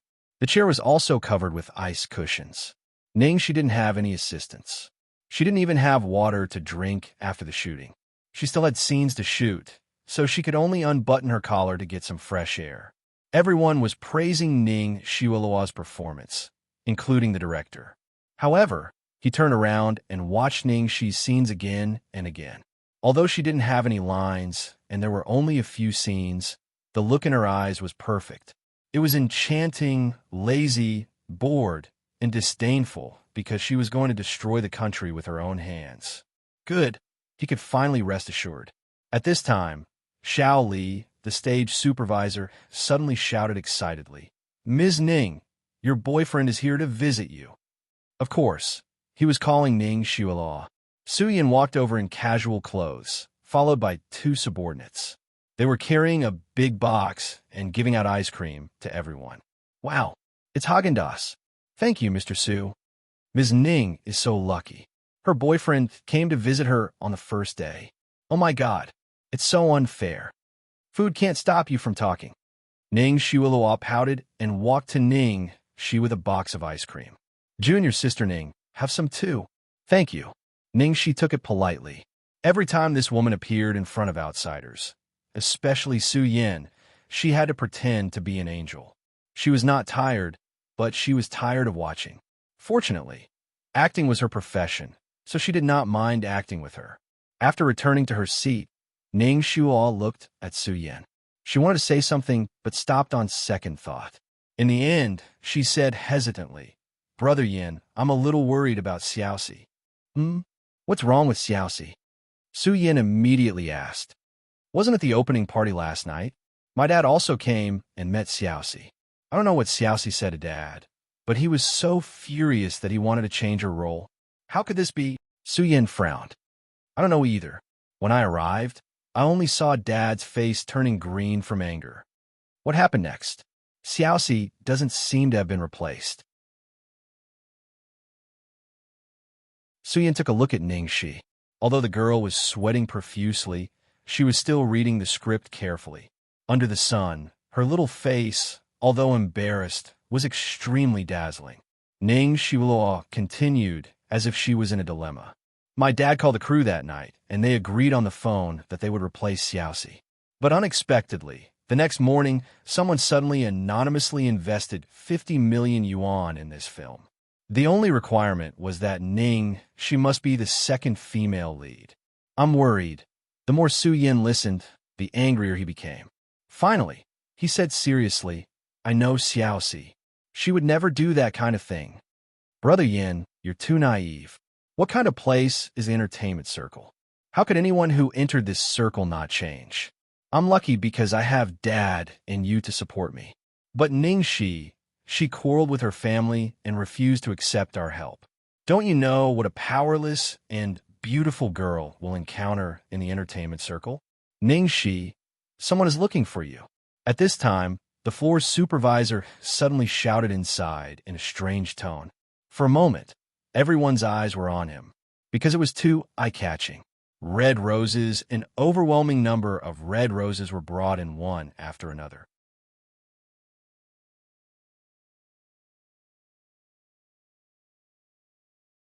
Chapter 48. By the time everyone realized what was going on, the whole set had turned into a sea of red. It was summer and it was even hotter. She held a card in her hand and almost fainted from anger. There was a line of words on the card. Remember to pick me up at the airport, dirty demon queen. Miss Ning, please sign for it. Fuck you. Take them back. It's too much trouble to keep them here. She tried to be gentle. No, we promised the customer that we would only leave after you signed for it. The delivery man said awkwardly. She pinched her eyebrows and wrote her name on the card. Now that I've signed for it, your task is complete. These flowers are mine, right? Yes. The delivery man nodded. Okay, I'll give them to you now. It's up to you whether you want them or not. The delivery man froze for a second and then called the workers over to carry the flowers out. Less than a minute after the delivery man left, someone came to find her again. This time it wasn't so exaggerated. The person gave her a small box. She nervously opened it, only to see a large, sparkling diamond lying inside with a note attached. On the note were 4 words, long time no see. Signed, Y.S. Ningxi's face darkened as she stared at the 2 letters. In just half a day, there were flowers and diamonds. The whole crew was in an uproar. And she fell into the chair, looking hopeless. What would come, she couldn't hide from it. She took a few deep breaths and tried to calm herself down. Then she walked up to the director. Sorry, Director Gua. I've caused trouble for the crew. A fair lady is a gentleman's dream. It's okay. It's okay. Gua Qixing smiled, but still reminded her. It's good for the crew that an actor has a scandal, but it's easy to change. You'd better be careful. She nodded. Thank you, Director. Not far away, Shui sneered. She was jealous that she had a face that could drive men crazy. She was happy that she had finally fallen to that level. Yin, do you still think she won't do that? Maybe those men are just pursuing her. Su Yin looked conflicted. Pursuing? To put it nicely, it's pursuing. To put it bluntly, didn't he just want to keep her? Who in that industry would be sincere to a small celebrity with no background? Su Yan's face was cold, unable to refute. Before the next scene began, she quickly found a corner and made a phone call. Hello, dear. Have you received it? The voice on the other end of the phone was very leisurely. Jiangmai, I'll fuck you. You're sincere, aren't you? In contrast, she was much hotter. TSK. You're the first one who didn't want to fuck me after receiving my roses, but fuck me instead. Isn't that too heavy a taste? Don't try to change the subject. What do you want? Nothing. I just wanted to remind you to pick me up at the airport. You've already promised me. How dare you ask me to pick you up? Aren't you afraid that I'll bring a 40-meter-long machete and hack you to death? Xianxia suppressed her desire to kill. Are you going back on your word? The voice on the other end of the phone turned cold. The premise of me picking you up was that you would lend me 8 million yuan. But now I don't need it. Didn't I text you and tell you that? I don't care. Anyway, you've already promised me. Although I didn't lend you the money in the end, I agreed as soon as you asked me. It was such a large amount of money. That's not fake, is it? Don't you hate owing others? Isn't this favor a favor? Xianxia held her forehead and walked back and forth angrily. I won't mention that you sent me flowers, but you know that the news that you will return to China next month has been leaked out. At that time, the airport will be full of your fans and the media. You want me to pick you up? Do you want me to be torn apart by them? Xianxia, didn't you just get dumped by me once? Do you have to do this to me?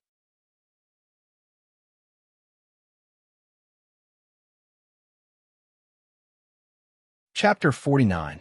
Did I? I'm giving you a free chance to be famous. Many starlets are begging for it. No need.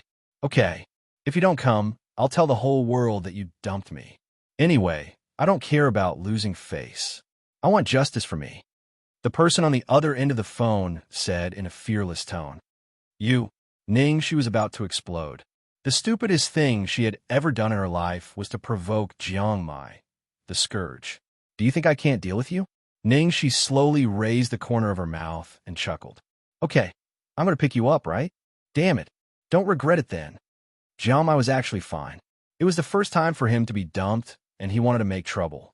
It would be fine when he was done. But the one who gave her the diamond was the evildoer who gave her the diamond. Forget it, forget it. I'll deal with it when it comes. Xianxia, someone is looking for her. As soon as Xianxia came out from the corner, she heard Shaoli, the stage supervisor, screaming at her. She was so scared that she wanted to run away. Who is this? It's not over yet. If it was the first time, then it was still romantic. If it was the second time, then she would be popular. If it was the third time, then she would definitely attract bees and butterflies. Sure enough, people in the crew looked at her with unfriendly eyes. No wonder she can play Mengchanga. She's a vixen in real life.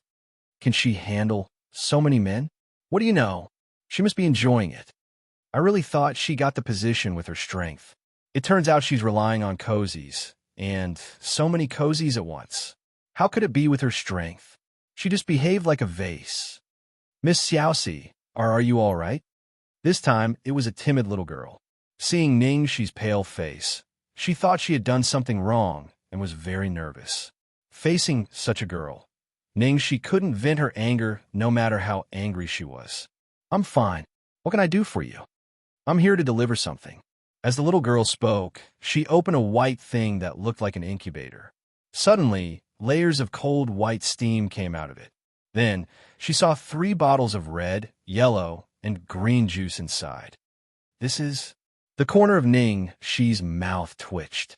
She had seen too many harem dramas, and her first reaction was that someone was trying to poison her. This is personally squeezed by my young master. There's watermelon juice, orange juice, and mung bean soup, the little girl replied. Who is your young master? Xianxia was suspicious. She tried to remember if there was a young master who liked squeezing juice among the people she had messed with. The little girl gestured to her to look at the note on the bottle.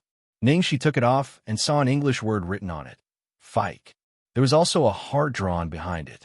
Xianxia could imagine the shy look on the girl's face when she drew the heart. Oh, it's a little treasure. Xianxia's gaze instantly turned gentle, and her chaotic heart instantly calmed down. Why should she care about the gazes of those who didn't care about her? If she always cared about other people's gazes, wouldn't she die of exhaustion? In those days, she was too concerned about the contemptuous gazes of those so-called celebrities, too concerned about the so-called attitude of her biological parents, too concerned about Su Yan's thoughts. So she lived more and more inferiority and lost herself. She had long understood this truth, but she was distracted for a moment. She would be herself and have a clear conscience. One day, she would prove herself with strength. She would only fight for those who cared about her.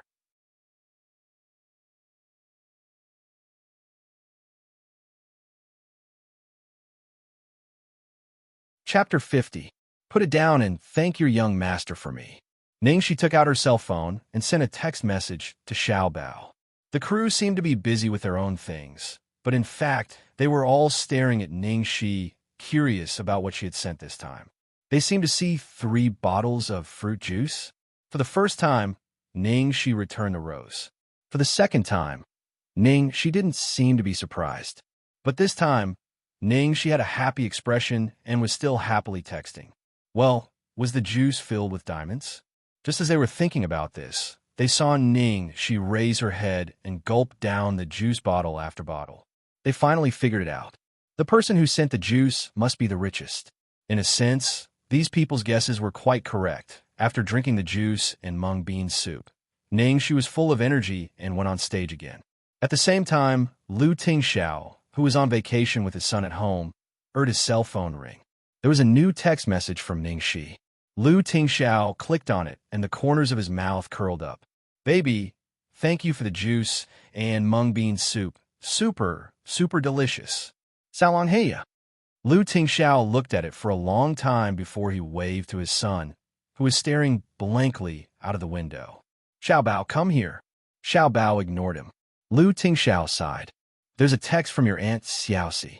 Xiao Bao rushed over like a rocket and jumped to get the cell phone. Lu Tingxiao raised the cell phone. I can show it to you, but call me Dad. Xiao Bao protested and refused to cooperate. When his son was about to cry, Lu Tingxuan finally relented and handed him the cell phone. Looking at his son, who was holding the cell phone with satisfaction, Lu Tingxiao looked worried. Maybe because there were very few things in the world that worried him, God sent Xiao Bao to him to test him. Xiao Bao was very smart and could speak at 6 months. Although he liked to be quiet and didn't talk much, he hadn't spoken since that incident. He had missed too much in his childhood. When he wanted to make up for it, he found it was too late. He didn't know when he could hear him call him Dad again. Xiao Bao stared at the phone for a long time, as if there was something he couldn't understand. Then he moved in front of his father and pointed at the words Xianxia with his stubby finger, probably asking him what he meant. It's just a tone of voice. It doesn't have any special meaning, Lu Tingxiao answered seriously. Appa, you're uncultured. Don't lead Lil Treasure astray. Salangio means I love you in Korean. Okay. Lu Jingli skipped over and waved a heart in his hand. Xiao Bao gave his father a look of disdain before running off to continue squeezing juice. Lu Tingxiao knew 12 languages. If Ningxi had written it in Korean, he would have understood it. But if she wrote it like this, he would not be able to understand it. Don't you need to go to work? Lu Tingxiao glanced at Lu Jingli coldly.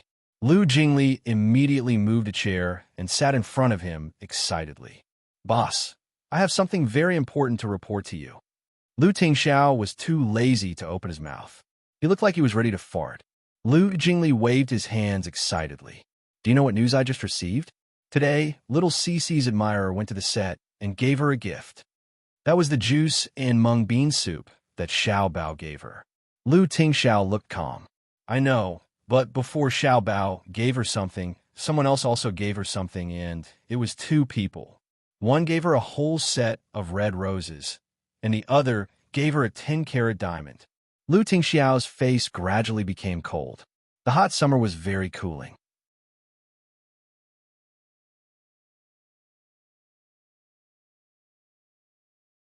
Chapter 51. Have you found out who they are? Lu Tingxiao looked as if he would kill them if he found out. Lu Jingli knocked on the table. That's the point I want to tell you. Even with my intelligence network, I still can't find out who they are. It seems that we have to wait for them to make a move again. The devil's eyes could already kill people. How could he wait for them to make a move again? Lu Tingxiao immediately made a call. His tone was as cold as the wind blowing from the glacier. Chung Feng, help me investigate 2 people. Lu Jingli looked surprised. Wow, even the genie guards have been dispatched. His brother's intelligence network was naturally incomparable to his gossip network. He could dig out your background with just a little clue. Brother, I told you that Ningxi's past is not simple. Do you believe me now? I think you'd better ask Chang Feng to investigate Ningxi. Lu Jingli suggested earnestly. No need. Everyone had their own past that they didn't want others to know. He wouldn't touch the part that she didn't want others to know. If she wanted to tell him, he would tell him. At 6 o'clock in the afternoon, the shooting was finally over. Today's main scenes were all about the male and female leads. Ningxi didn't have many scenes, but she still had to be a vase for the whole day. Being a vase was also very tiring. Her neck was about to break, and she had rashes all over her body. After changing and removing her makeup, she put on her mask and was ready to take the subway. She wasn't famous now, and few people knew her. It was convenient to take the subway, and there was no traffic jam. She was walking towards the station when a black Maserati stopped beside her. The window was lowered, and Su Yin looked at her with a smile. "Xiaoxi, let me drive you." Ningxi, ex-boyfriend again, couldn't he give her a break for a while? No need. Ningxi walked straight ahead. She didn't want to face the face that made her nauseous. Su Yin followed her slowly and refused to leave. "Xiaoxi, let's talk, okay?" Ningxi sneered. "What do I have to talk to you about? Do you think I haven't had enough scandals today? Do you want to be photographed and then give them a bigger one?" Su Yin frowned. He was not used to the cold attitude of the little girl who used to be so obedient to him. "Xiaoxi, I didn't mean that. I really have something important to talk to you about." If she continued to be entangled with him on the road, she was afraid that she would really be photographed. This guy's car was so eye-catching. Ningxi looked around. Making sure there was no one around, she quickly opened the door and got in. Half an hour later, in a private room of a restaurant, Su Yin called the waiter over and ordered a bunch of dishes, most of which were her favorites. "Xiaoxi, long time no see. I don't know if your taste has changed. How had you been abroad all these years?" "I transferred money to you, but you returned all of it. In the end, you even changed your account. If you have something to say, say it." She propped her head up and sent a text message to Xiao Bao, informing him that she would be returning late. Su Yin had no choice but to push a check in front of her. She glanced at the check and narrowed her eyes.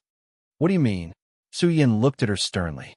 "Xiaoxi, don't do anything you'll regret."